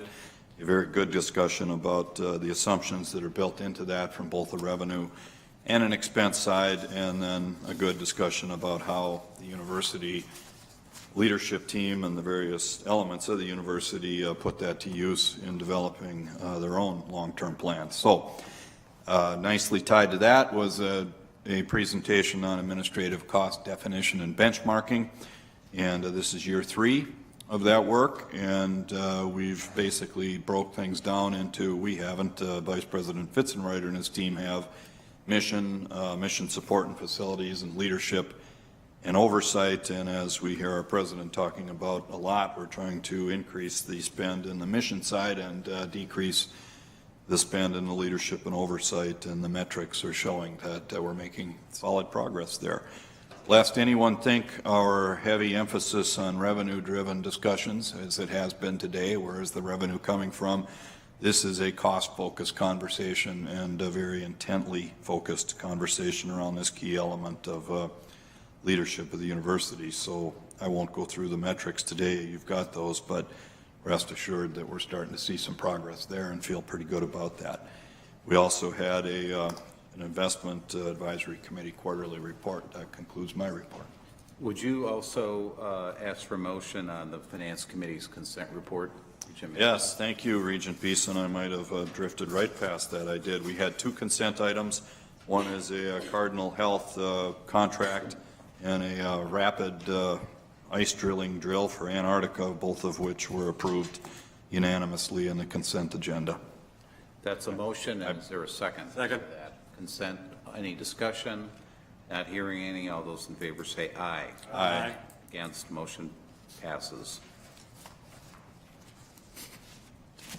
Regent Simmons, report of the Academic and Student Affairs Committee. Thank you, Chair Beeson. The committee unanimously recommends approval of a resolution to delegate to the President the authority to establish, maintain, or dissolve an entity in the United States that will be responsible for creating, maintaining, and controlling representative offices in countries outside the United States. This resolution is related to global operations compliance and will help the university conform to the laws of other countries with regard to its research, outreach, and educational activities abroad. I move adoption of the resolution. Regent Simmons, motion. Second. Regent Cohen, any discussion? All those in favor say aye. Aye. Against? Motion carries. The committee unanimously recommends approval of the consent report, which contains program changes and discontinuations. I move adoption of the consent report. Is there a second? Second. Second. There is a motion and second. Discussion. All those in favor say aye. Aye. Opposed, motion passes. Thank you. The committee heard a requested presentation on the university's law school and the current state of legal education. We've all heard sobering news of fewer legal jobs and falling enrollments in law schools nationwide, and our law school has had to respond with significant and challenging cost-cutting measures, programming changes, and enrollment strategies. But there is good news. This is not the law school's first rodeo. The school has faced and managed through profound enrollment changes in its 126-year history. Our law school continues to be ranked nationally in the top tier and attract and matriculate impressive students. Our graduates are more successful in finding bar-required jobs than their national peers, and we may be seeing a change in the national narrative that, quote, law school doesn't pay, end quote. The school is making progress with thoughtful and flexible strategies, including a new master's degree in patent law and a one-year program designed to provide foreign lawyers with a foundation in United States legal skills and knowledge is expanding. The board should be encouraged to be cognizant and thoughtful itself in governing the law school into the future. That concludes my report. Thank you, Regent Simmons. Regent Broad on the report of the Audit Committee. Thank you, Mr. Chairman. The Audit Committee has no action items. The Audit Committee had an excellent work session, or what I would call a brainstorm session, to create a draft of our institutional risk profile. The profile will be used to identify those risks of greatest importance to this board. The discussion was the culmination of the committee's work in reviewing the institutional risks presented by each of the vice presidents over the past 2 years.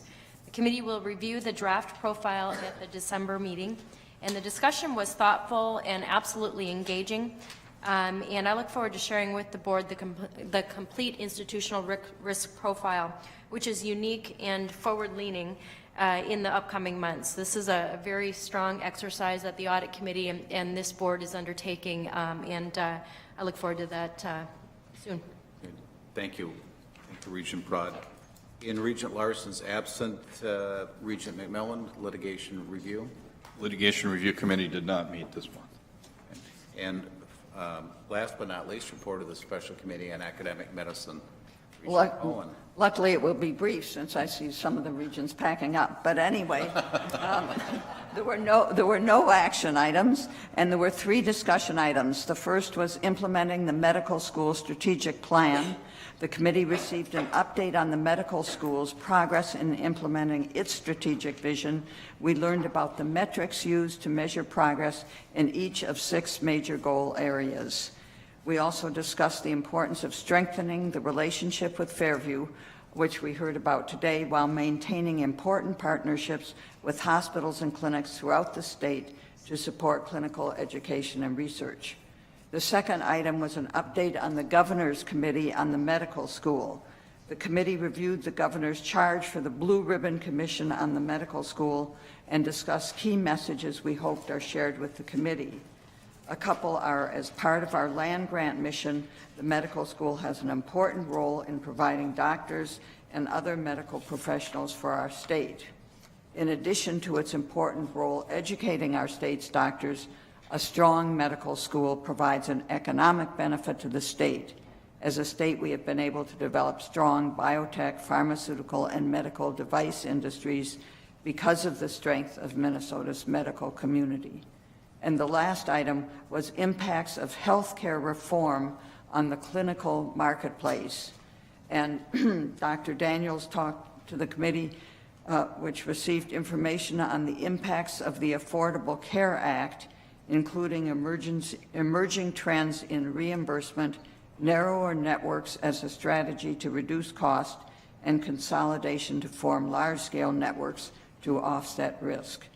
They were very important discussions. That concludes my report. Thank you, Regent Cohen. Is there any old business?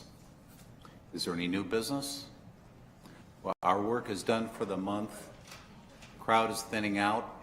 I'll declare the meeting adjourned, and go Gophers.